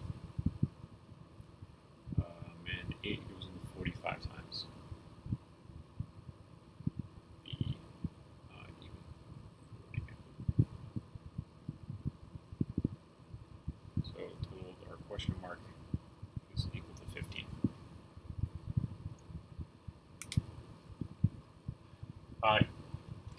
mainly because of this right here. Sharpie pen, beautiful stuff. Highly recommend getting yourself a Sharpie pen. But this is everything that we've done. So you're going to multiply the 5 and the 24, which is what we did here using lattice method, and then we're going to divide the number that we got here by 8 to get a total length of 15 studs. So our barrel needs to be 15 studs long. Is what we're doing. So we can use our color and shape selection to figure out that we have 10 of these so far. That makes 12, this makes 14, and one more will make 15. And that is correctly proportioned to the in-game model, as best as I can reasonably assume, I should say. Look at that. Cheeky. So, now we have to work on... Ouch. My arm, apparently. This arm hurts right every time I stretch. I bet it's because I sleep on it wrong. So now, basically what we'll be working on is the muzzle device, which is a 1, 2, 3, 4, 5, 6-pronged flash hider.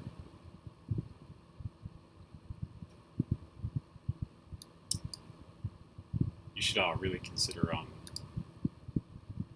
getting like a punch for cutting holes. Yeah, that's going to be rough, Luke. I stopped using pencil unless I'm drawing. That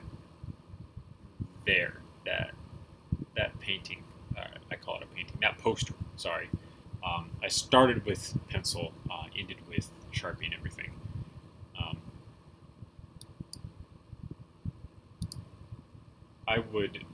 I recommend using pen on math because you can see.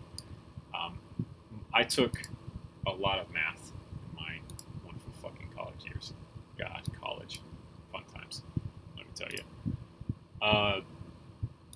I used fine point colored Sharpies on almost all of my math exams. That's not, I didn't use them on the Scantron sheets, obviously. I used the actual pencil on my Scantron sheets, but all of the actual work that I did, way too thick, unfortunately, though it looks awesome. All of the work that I did on the actual sheet itself, I did exclusively with fine point Sharpies in different colors. Most exams I would use 2 to 3 colors on all the work that I did. It was very neat looking when I turned it in. You could see where I was doing certain problems on certain things. It helped me a lot because it was all basically color coordinated, if you would, to the best of my ability at the time. And it looked fantastic. A lot of teachers, the first time I did it, they were like, what the hell are you doing? What is this? But after some time, they were kind of like converts almost. They were like, okay, yeah, 100%, I definitely understand why you do this now. It's not something that I'm going to recommend for other people to do because clearly you have a system worked out and whatnot, and other people probably wouldn't. But this is like 100% makes some of the most sense that I've ever seen. So, yeah. I need a screw detail. Technique.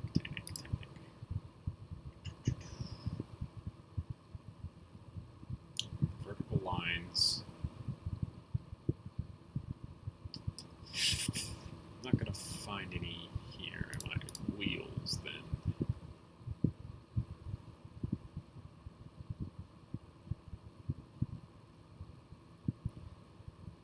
I would consider, if you're going to be doing a lot of these, Luke, maybe finding a circle punch that will work out for you really well. Oh yeah, that'll work really well right there, actually. Just to make your life easier, man. Especially if you're doing like that many of them. We're gonna make the muzzle brake out of a different circle that's 3 studs wide because I feel like it'll stand out.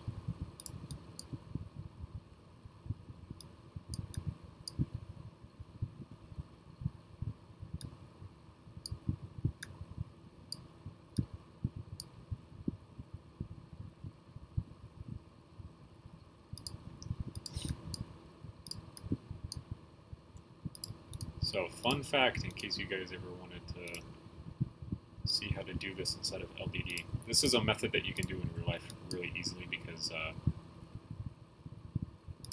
these tires actually fit over 2x2s in real life. But this is how you actually do it inside of LDD, in case you guys were ever wondering. And then obviously in real life you would have actual stuff beneath this all connected together to make sure that this fits perfectly, but I can't do that just yet. But yeah, that's how you would do that, in case you guys were ever wondering. Not something that I do a lot, but sometimes completely necessary to do. Okay, wow, that's still really long. Alright, we'll just do a 16 then. Alright, so this this 6-prong flash hider, don't know how I'm going to do this. We're pretty done looped. Like, the only thing left to do is it's just the flash hider. It's 6 prongs, so I don't know how I'm gonna do it. But it's the last thing that I have to do, Luke. So pretty much we're almost done, really. We should save this.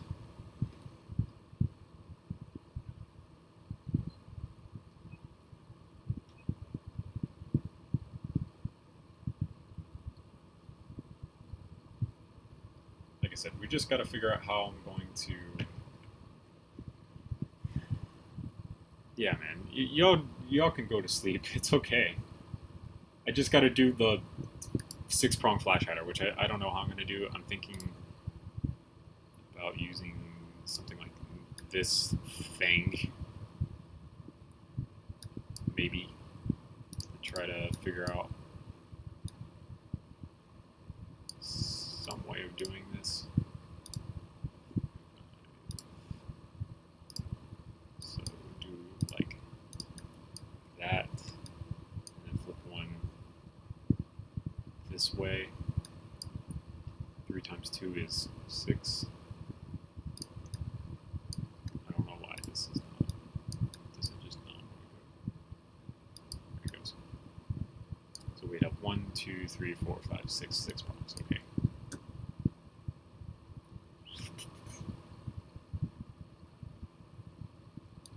So.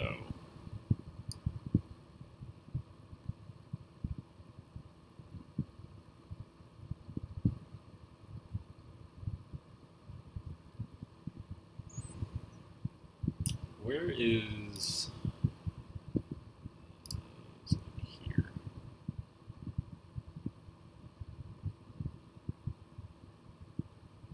Where's that one piece at?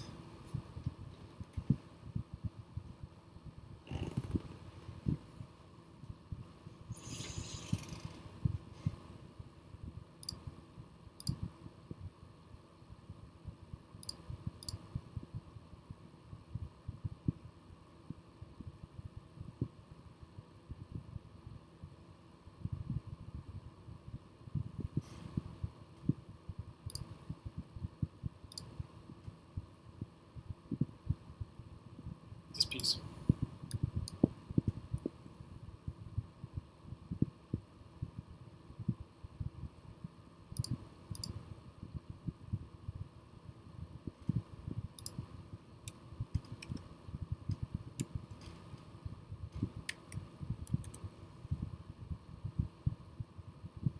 crap.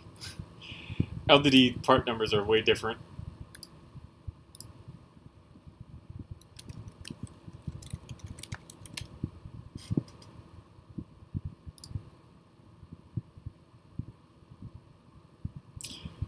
I don't know if that's in here or not, but yeah, that would work a lot better than this.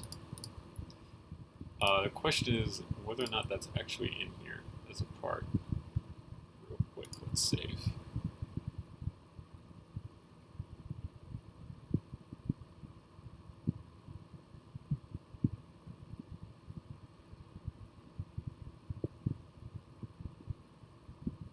I have something similar to it, but not exactly it.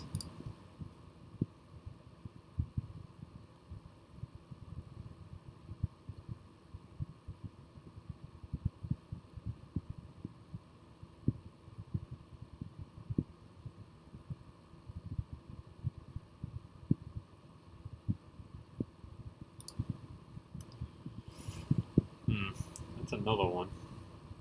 Something similar to it, but not exactly it.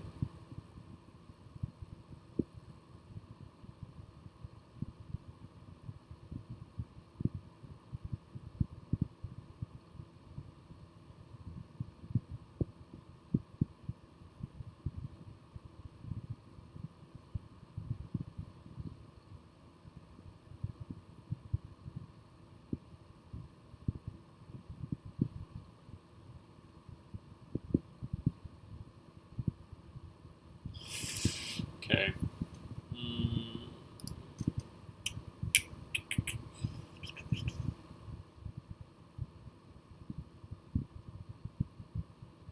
It's just a 6-prong flash hider.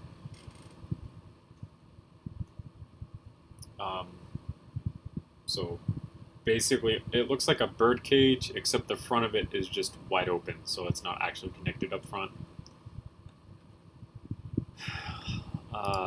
The piece that Cora is talking about is like super cool. It would be really helpful because I could keep it relatively thin and good looking. Unfortunately, I don't think LBD has it, which is going to screw us in the long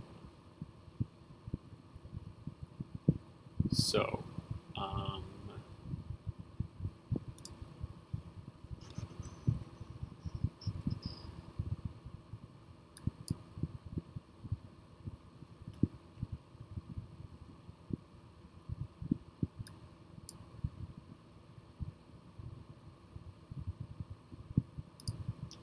put that there.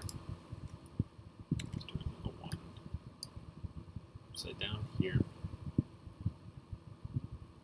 like our original plan, so entailed. Then let us convert from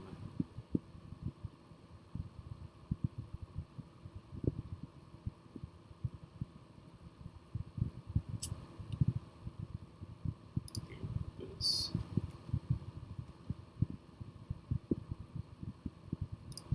There.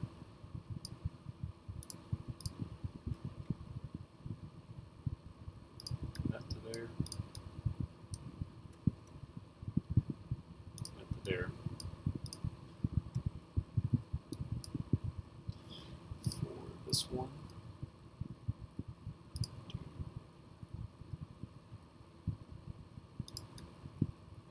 that.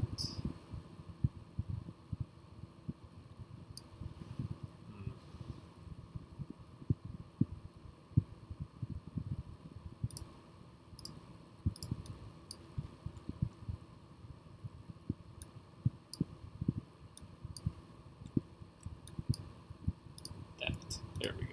That's better.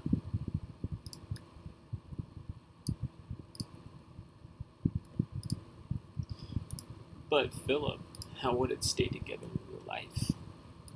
I hear you asking. Rubber bands. You rubber band here, using only official LEGO rubber bands, the black ones in particular, and that would together. Yeah, basically, Scar. Yeah, Scar H flash hider, but with 6 fins. Yeah, that's it. It's a fantastic way to put it, actually. It's just a 6 prong flash hider. This type of stuff, it's called prongs. All right, so the problem is, right? So if let's just throw an arbitrary number out here that this is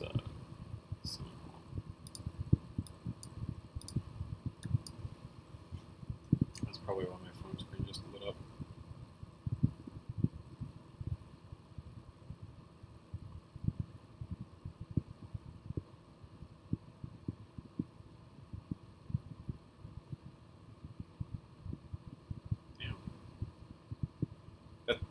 Looks really good. You know, the problem is, Core, I don't have that piece inside of LDD. Ah, why? Why? Why does LDD forsake me like this?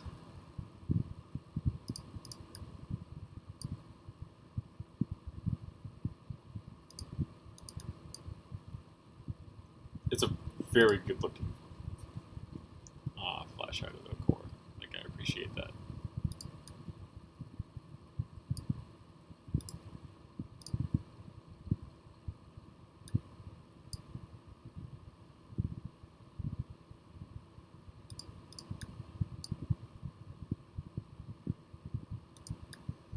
This is my general thought design. For one. It's not bad, but it definitely doesn't look as good as Core's does. So what we're going to do is, first off, save this.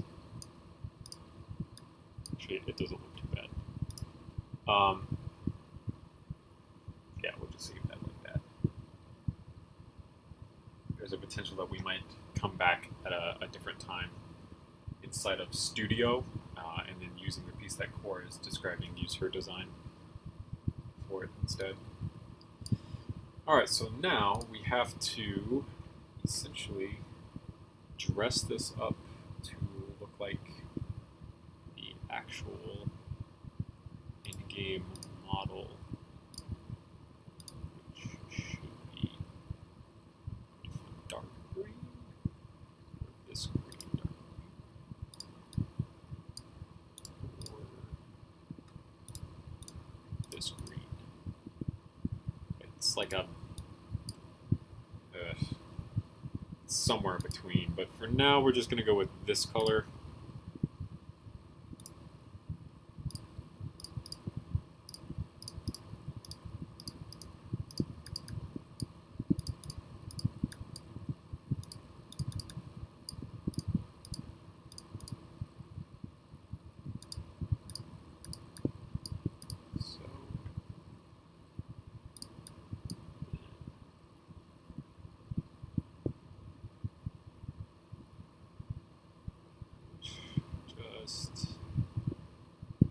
This, and this are all green as well.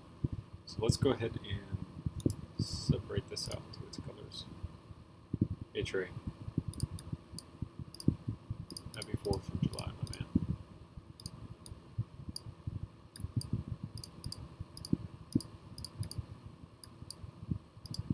Separate all of this out as it should be. Quick.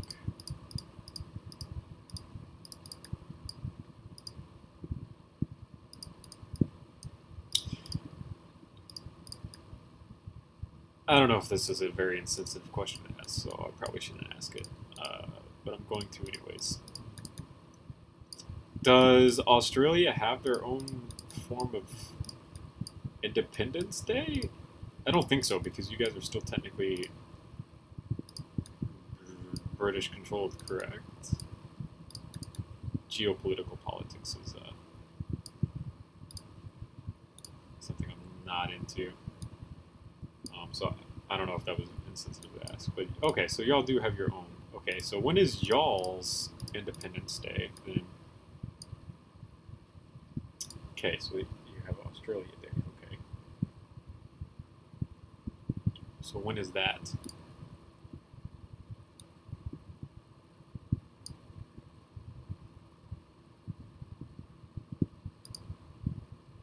I like how you put that in quotations, Mark. That's rough, man. Sorry to hear that, Trey. Hope the best for you and her both. So, Australia Day is the day that you founded Australia. Is basically what I'm hearing from you guys. January 26th. Okay, interesting to see that it's January.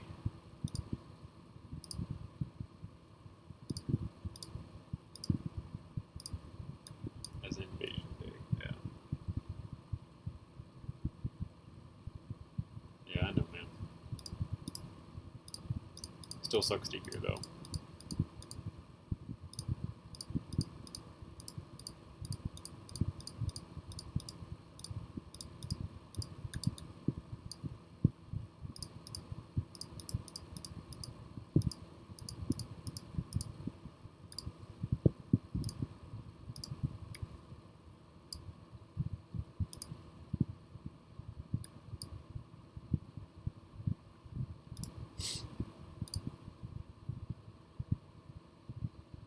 I don't think, I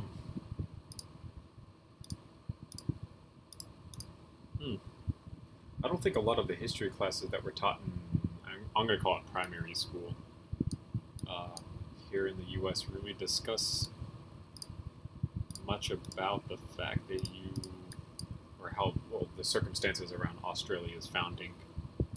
I think a lot of it comes down to just people saying that this is what happened. That's probably not how it actually happened, you know.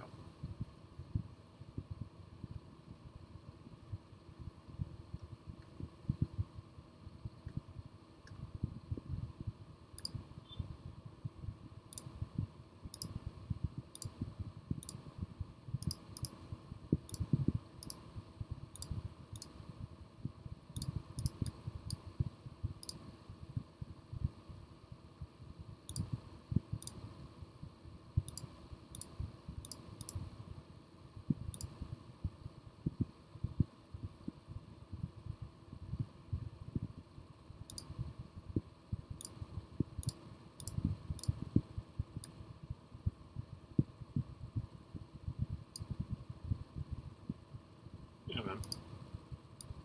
I think they can be true.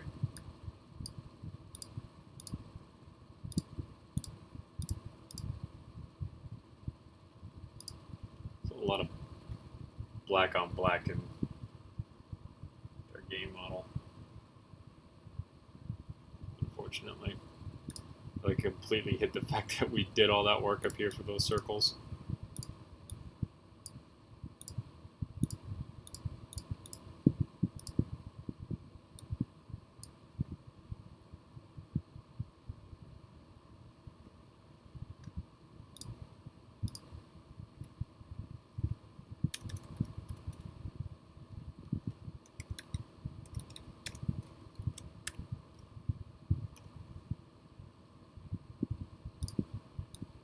I wish there wasn't so much black in the Battlefield model. Dang it, Battlefield.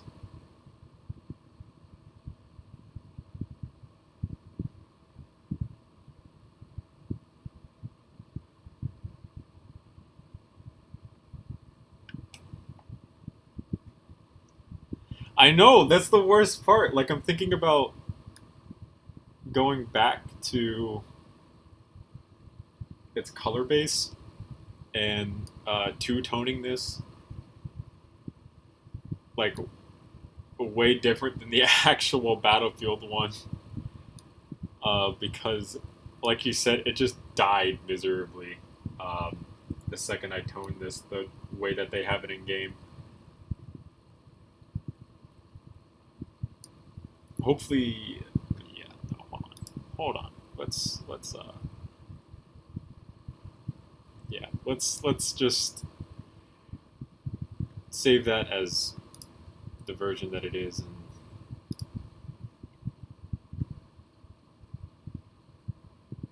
we'll do a custom two-tone between black and a darker gray to really kind of show that there's a difference between everything that's going on, because clearly it's a lot harder to see what's going on there.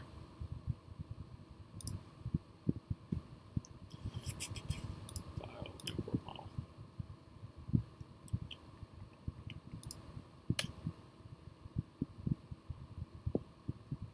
Hopefully we saved this before changing the color. I don't think we did, so there might be...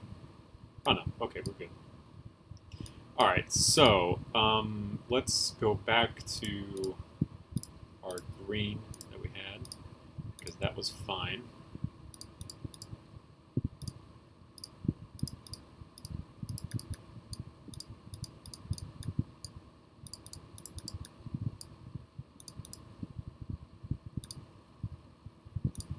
Let's make all of this black like it was, because that was fine.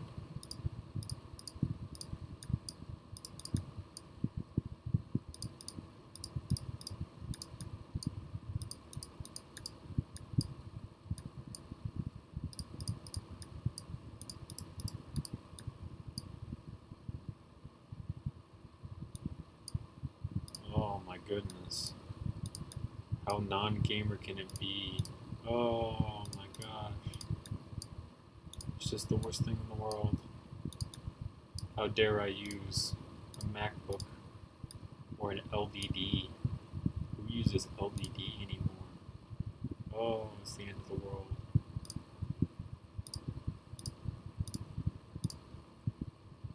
Turn this back to black. We'll do this one is black.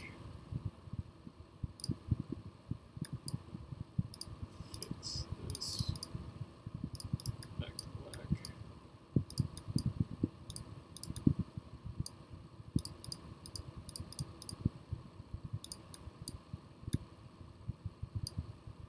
Okay.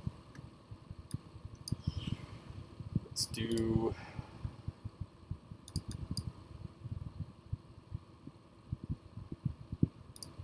it's all good, man.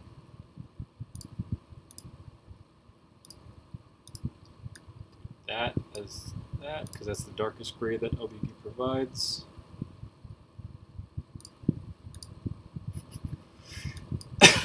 Oh god, almost died. Let's actually switch this to the darker gray color, and then make this black. Yeah, there we go. Alright, that'll work. This we'll probably do in the dark. This we'll probably do in the dark. And then the magazine will probably be black. Because there's got to be a little bit of black coming in down there. Oh man. Been a while since I played TF2. Shit. What was the last computer I played TF2 on? Probably the laptop behind me in the pile of clothes. Probably my Pavilion. I have an HP Pavilion sitting back there. I used it for school when I went to college. Probably that laptop, I think, is the last time I used Steam. I don't like Steam. I didn't download... Well, actually, I think I do have Steam downloaded on this laptop. I don't know. I might have to dig through it and get rid of it, because as you can see in all the times that I had to cancel out of it, I'm running out of space on this laptop. Something I never had to worry about with the Pavilion, because it's got a terabyte in it, but this one does not. I didn't go for the higher end version of this. It's just a MacBook Air anyways. Put this back into the green. Okay, well, welcome back, babe. How was your lesson?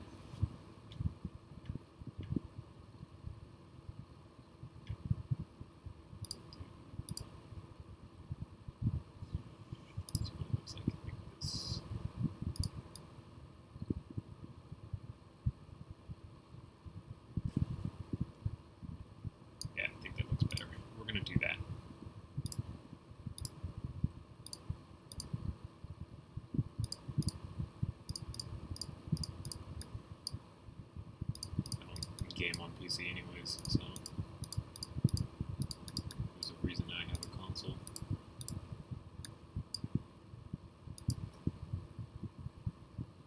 That's good. Glad you're eating. So good. Glad that you got invited to lunch.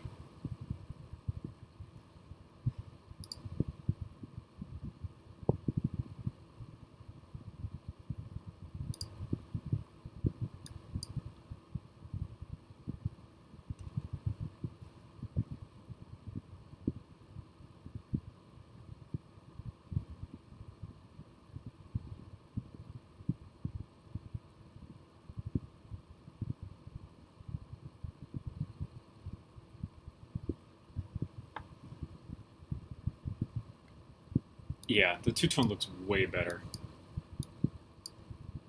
Like, far better. We need to save this.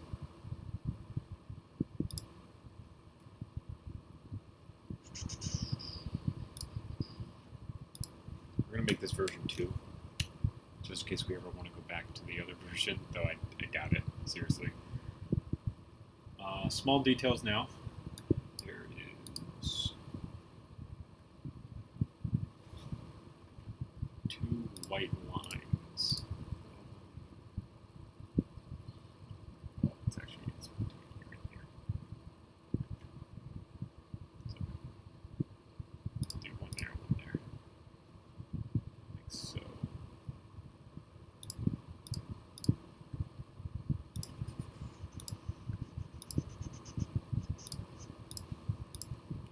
Place this here.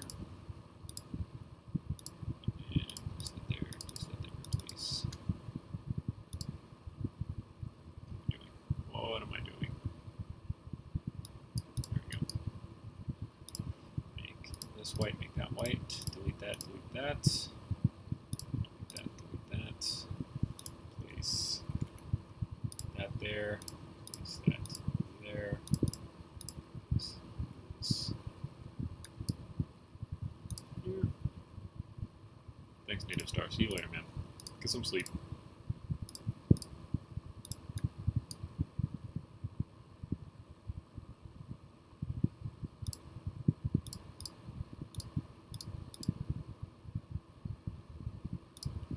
Actually, more like down this ways. Nah, it's only 2 stripes on the in-game model, so that's all we're gonna do. It's just 2.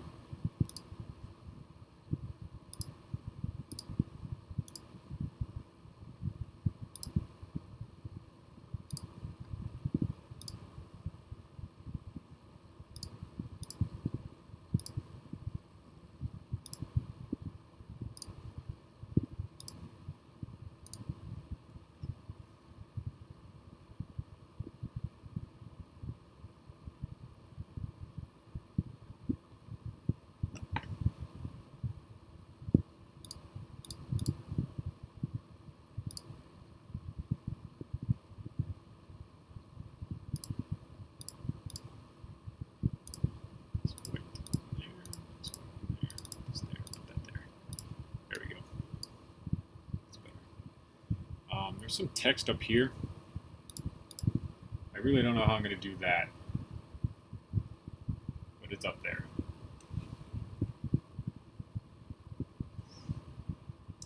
Oof.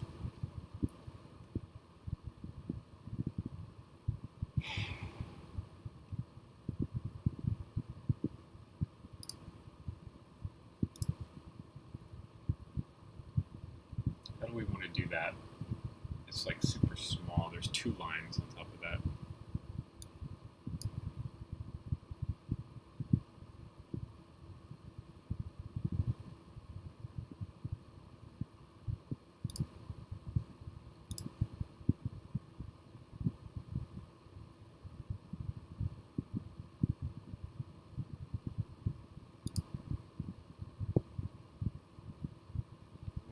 Shit. What happened? Battlefield kicked me out of the firing range, apparently.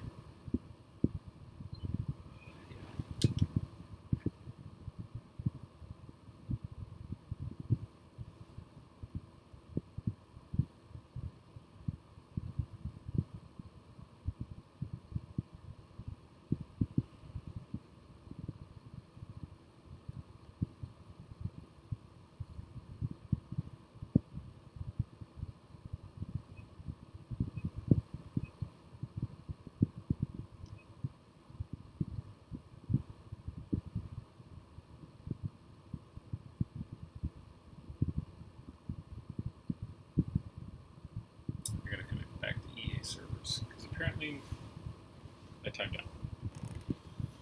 Which kind of sucks, because I... Test range, that's what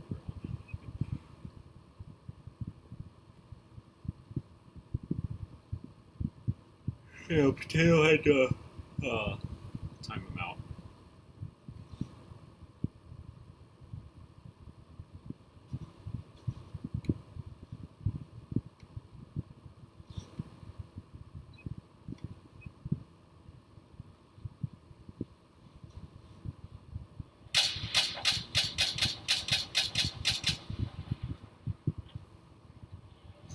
Either you did it or I did it, so...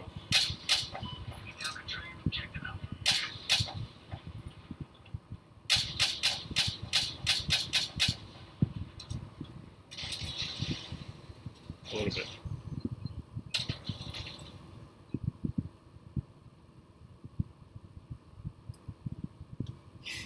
Well, I mean, you're going to have quite a bit to do anyways, no matter what you did, Luke. You got so much actually going on, man. Alright, back to default. Get rid of that. Get rid of that.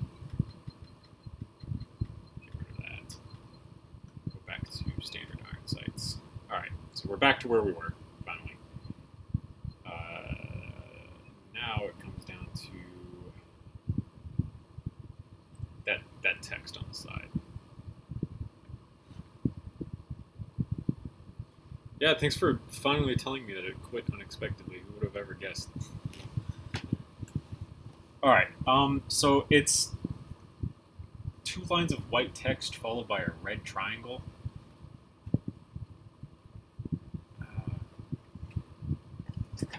So, okay, so the last time we talked, Luke, in private, I know that you were getting, you were being interviewed for a job at a place that it was collectively hated by everyone that was in that party chat. Was it that place that you got hired onto, or was it a different place that you got hired onto? Feel free to tell me to fuck off anytime you want, that you don't want to talk about this.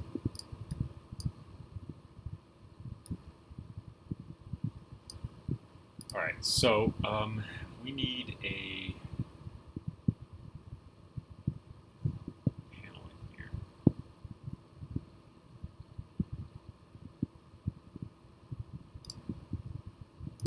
So,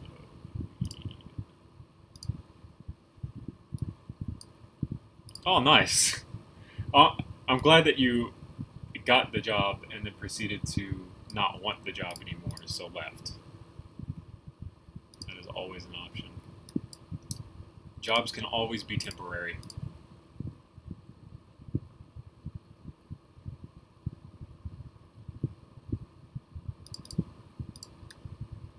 I don't imagine most places would allow you to actually do that, which is probably why that's not going to actually work out.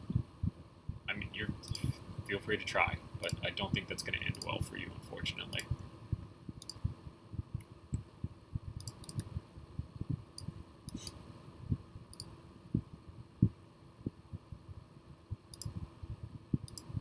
Okay, so there used to be a place here in the States called Kmart, and I wonder if it's the same Kmart brand and everything over there as well. Because I don't know if there's any Kmarts left here in Florida, but it is still possible that yours is like the same company almost, but different at the same time. Okay, they just reduced stores. Alright. I'm sorry, babe. My bad.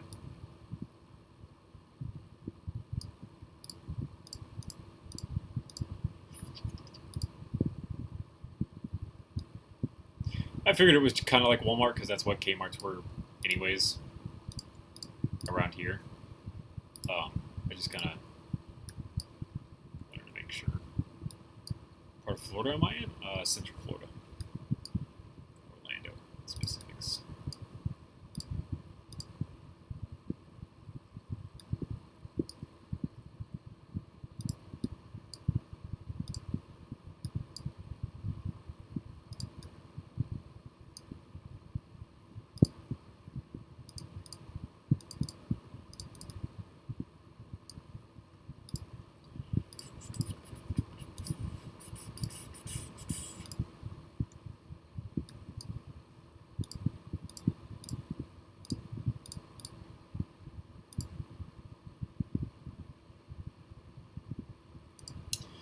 Yeah.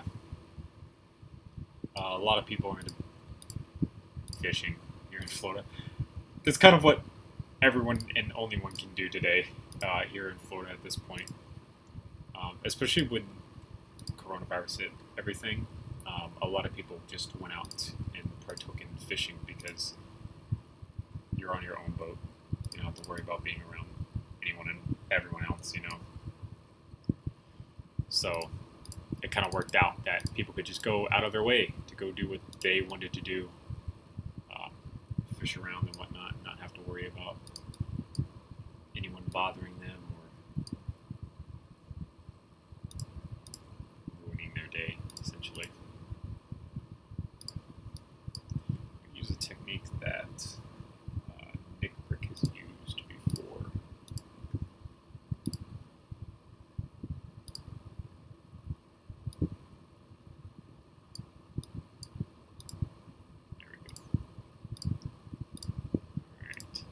Red triangle.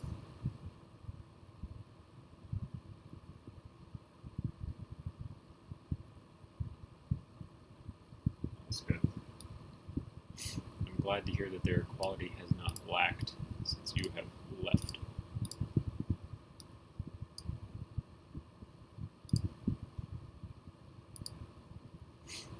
So now the question is, how do I get this writing here?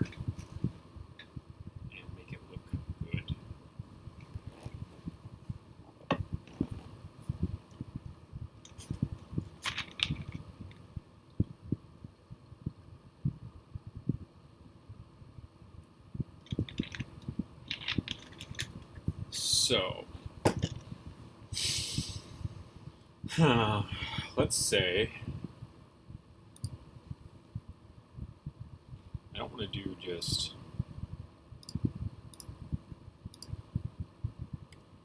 I can't do just that.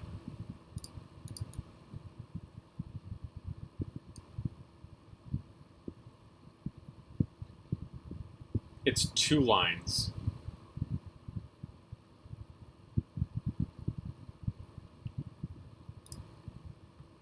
So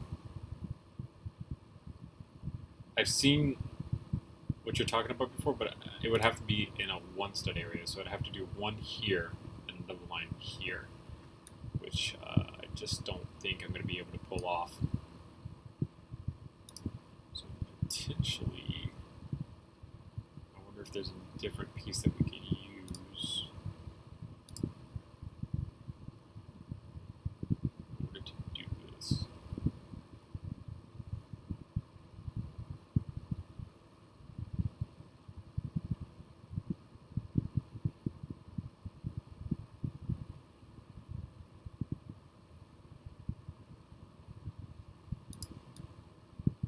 Okay, look. I have an idea. I got disconnected from EA servers again. Dang it, man. I can imagine what it's like for you being down there, Luke.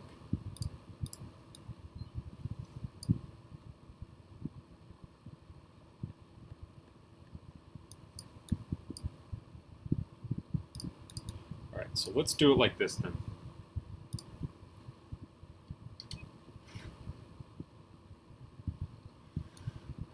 Put that like that.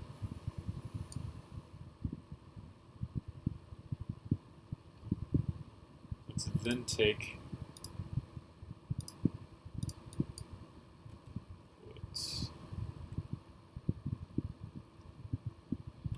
okay. Fun fact about working at 45-degree angles in LBD, they don't really like that.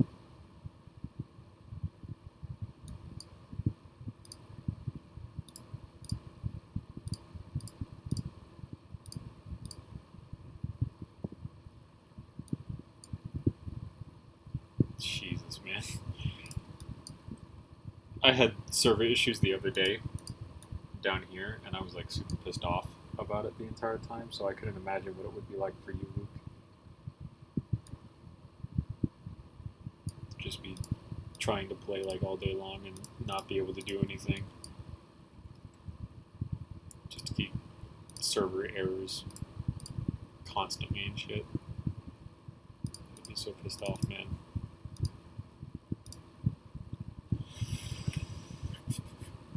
Oh, we're going back online because I need to actually see the writing. Here's the idea that I'm having. To get thin, kind of spindly writing is to do this and then use pieces like this. Jesus, man. It's a long time to be waiting just to play.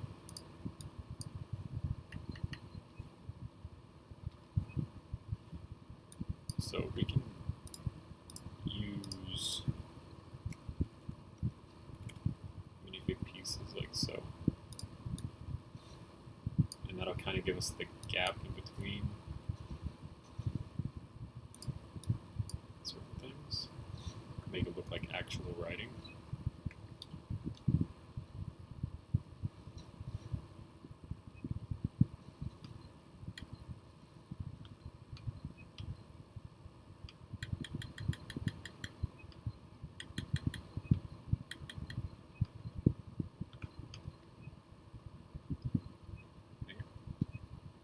So it looks like 2 words on this section.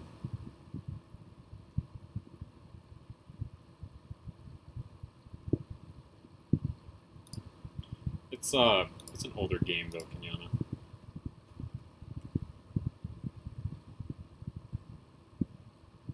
I'm sure a lot of people are also trying to prepare right now for 2042 to come out as well. Luke is also from a different country.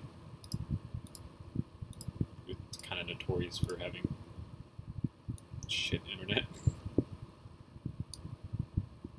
At least shit servers.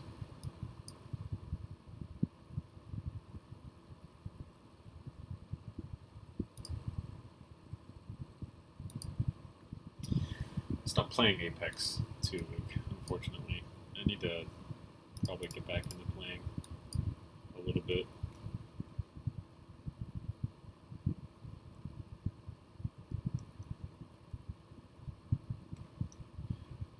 Hopefully it stays better too. Like, it would really suck for 2042 to come out and then it just not stay better, you know? Just get consistently worse over time as more players drop off. Hopefully 2042 is everything that we've asked for so far. Hopefully, anyhow. They don't. Yeah, this is everything that the community wants. And then when the game comes out, we're like, this is nothing like what the community wanted. That's the hope, at least.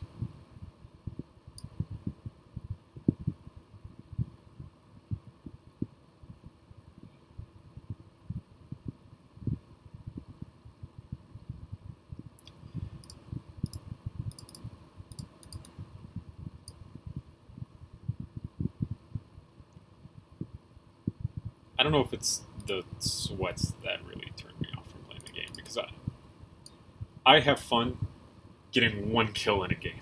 And getting 1 kill in a game is pretty easy to do in Apex. I don't think that's why I got out of it. I think I just kind of got bored of it. I think that I kind of realized that there are other games out there that I kind of wanted to go play for a little bit,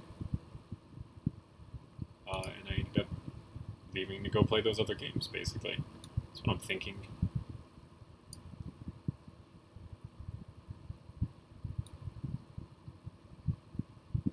Really don't want this to... I know what piece we can use. Oh my god, Luke. If this works out. No! No! just this piece? Ah, it is. Dang it.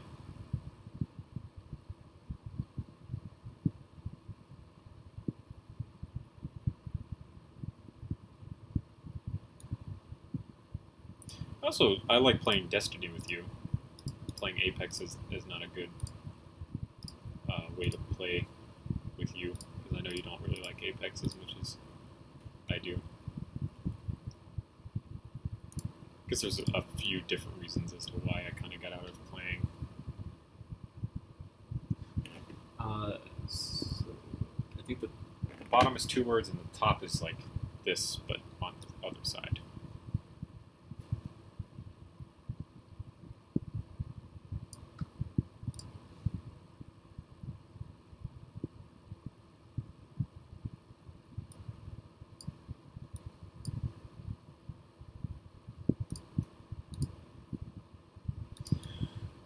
So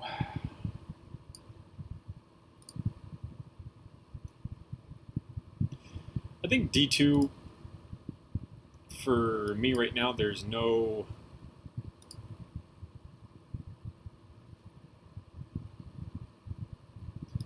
I like playing D2, but there's no reason to stick around like every week on D2. I think that's why I stopped playing D2 as much as I was.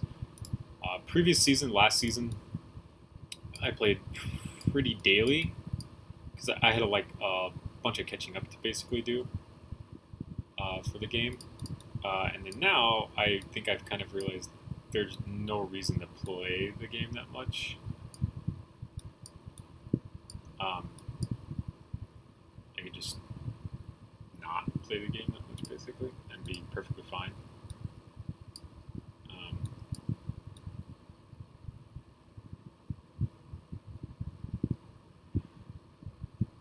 Yeah. I don't mind.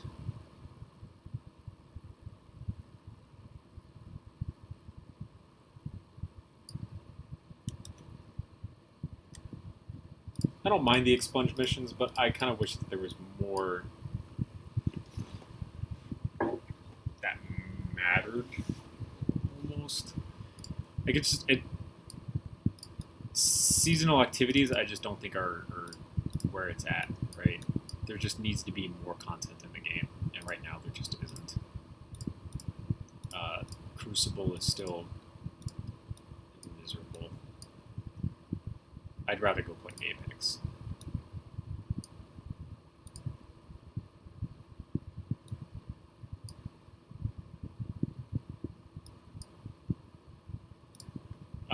Never played PUBG. Like I've said before, and like I'll say now, the only Battle Royale game that I've ever actually enjoyed playing has been Apex. And that's it. And I don't know what it is about Apex that has really drawn me to it. Probably the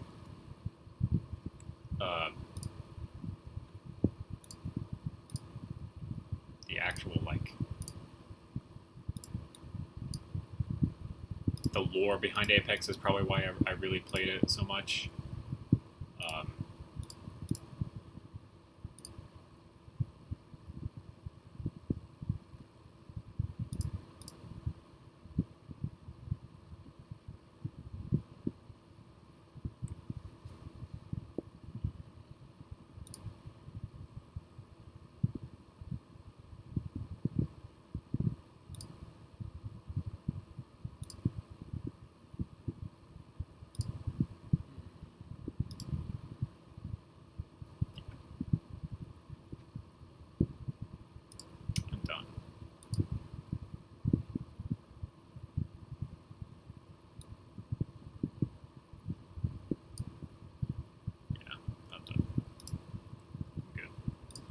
Need that shit in my chat.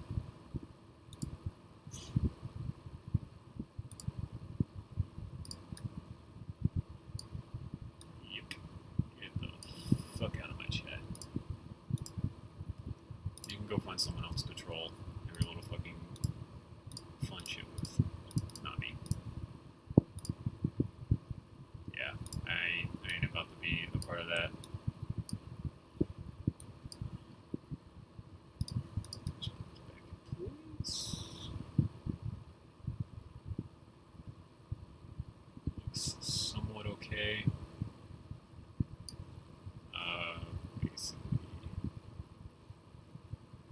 unfortunately.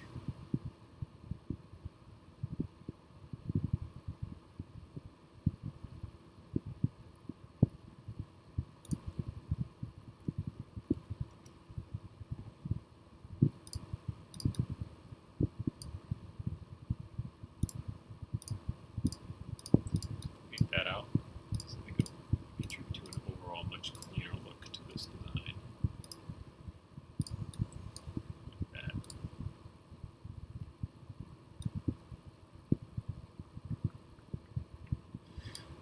Awesome.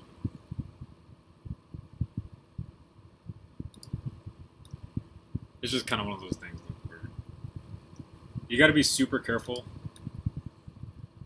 and you have to be proactive before stuff happens, because there was a possibility that that could have gone in like a terrible direction, and then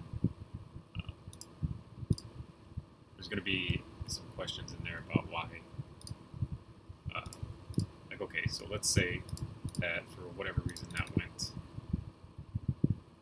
to like stream fails or something. Inevitably, there's going to be people who reach out and are questioning, like, oh, well, why didn't you just ban the user and shit like that? So, take proactive steps to get it out of the way before the bad shit happens, basically. Which is what we did. So, they're gone. We shouldn't have to worry about them no more. They're just be hidden. So that's that. I want my red triangle back, which we should be able to do. So like I said, there's 4 words here: a short one followed by a short one followed by a long one, and then a long one followed by like a medium length one here. But I think this goes over pretty well with that. Right now, we just need to really do the red triangle at the end of this.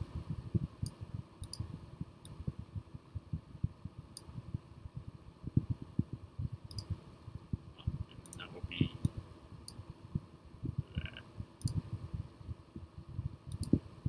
That'll look good the way that we need it to. So,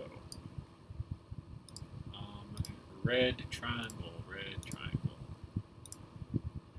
How do I want to make a red triangle? I did like that piece that we were using. It really sucks. I really like. Let's see if I can find an image of it.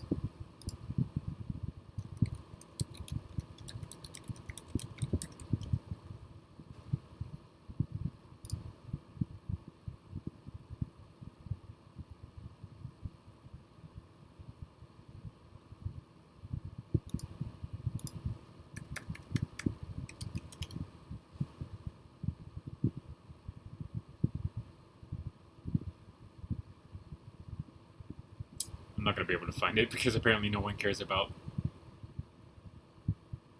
Mega Blocks. So Mega Blocks says this piece, right? It's a hinge piece.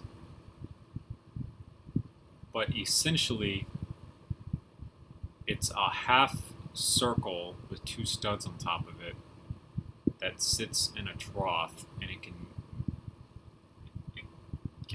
basically do this based on where the circle is at. And it's really nice.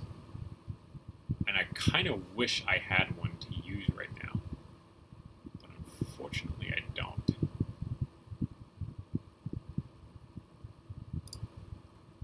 Because if Lego had one.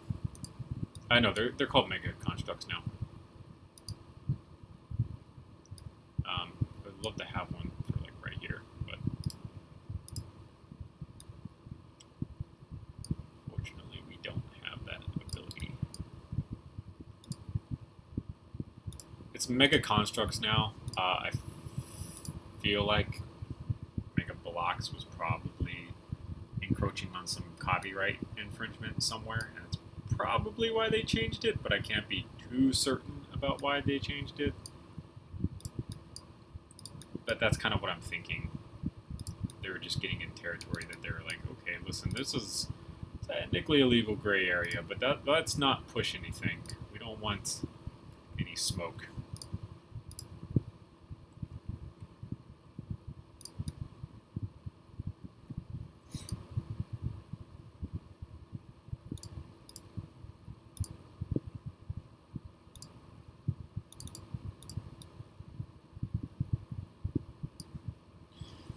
So, this would work out great if where it's supposed to be at.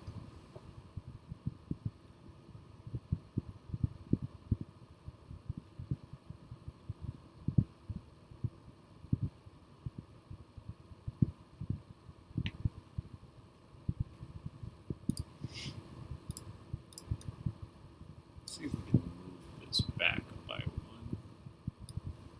Maybe that'll help. Kind of line up. Oh yeah, that'll line up a little bit better to where we wanted it to be. Cool.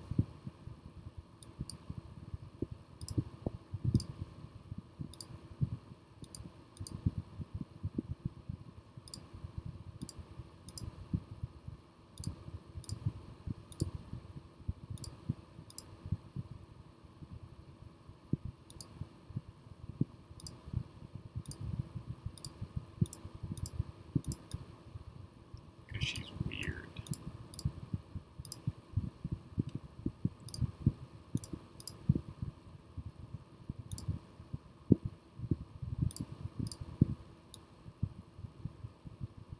Dang it.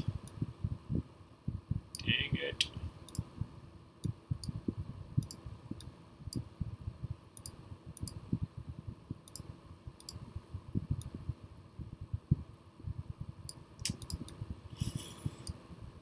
Hmm.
Well, we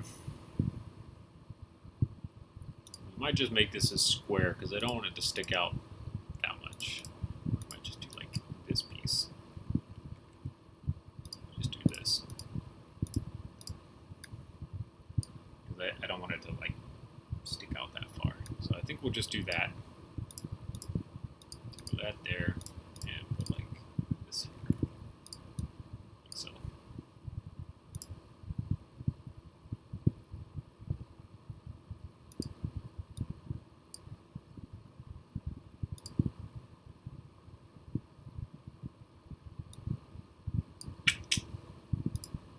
I'm sure Kenyana feels it the exact same way, for the most part, probably. This is, by and large, a very beautiful model. I am really happy with how this has turned out, and we haven't even accessorized it yet, because, I mean, we gotta add accessories to it, right? That's part of the whole reason we're doing Battlefield is that we can add a whole bunch of stuff to it. Oh, we should also change the way that the charging handle looks, because the charging handle does not look like this in game. Actually, that piece can stay. Yeah, I'm really happy with this. I'm definitely happy that we made the two-tone alterations so that it still looks relatively different and not all just the same.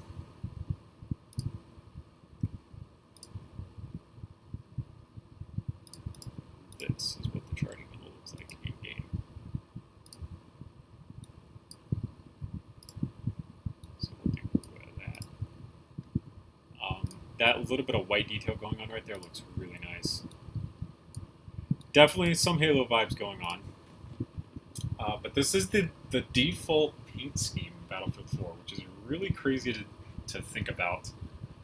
I didn't realize that it was green by default, because I just always have a camouflage on it. So problem, I don't have a lot of stuff unlocked on the RFB, so we might have to play some Battlefield and get some kills to try to get a little bit more unlocked. So I'm kind of thinking of getting 5 gets me to 70, 25 more kills that'll give me the hollow sight. So I might just try to go with that, because I don't want to make an ACOG. I kind of want to do like my full-on own custom ACOG at this point. I think all attachments at some point I kind of want to have all be mine and not someone else's. And the ACOG is just something that I don't want to mess around with right now. So then we could do a 2x magnifier. Flashlights. I'm kind of thinking about doing the target detector. Maybe. Don't know.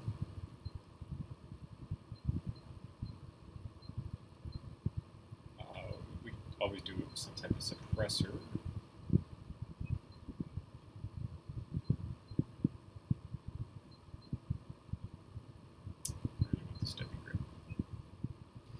So for now, what I'm thinking is this is what will be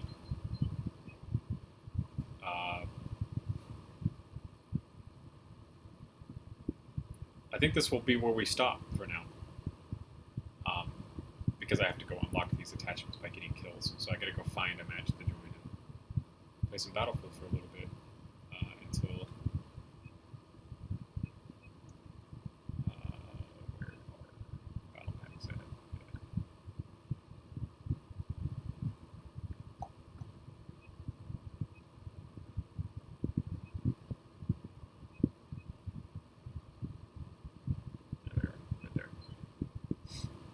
Open up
Yeah, so we're pretty much done now,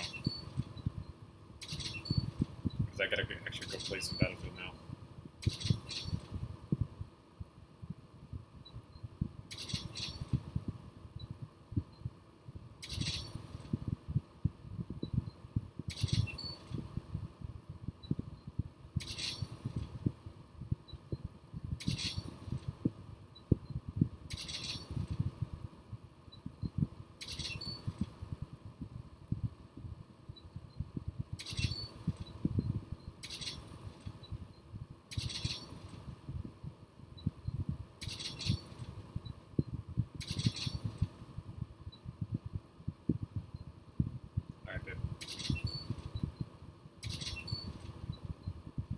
I'm going to go ahead and end the stream out right here. See you guys later. Thanks so much for watching.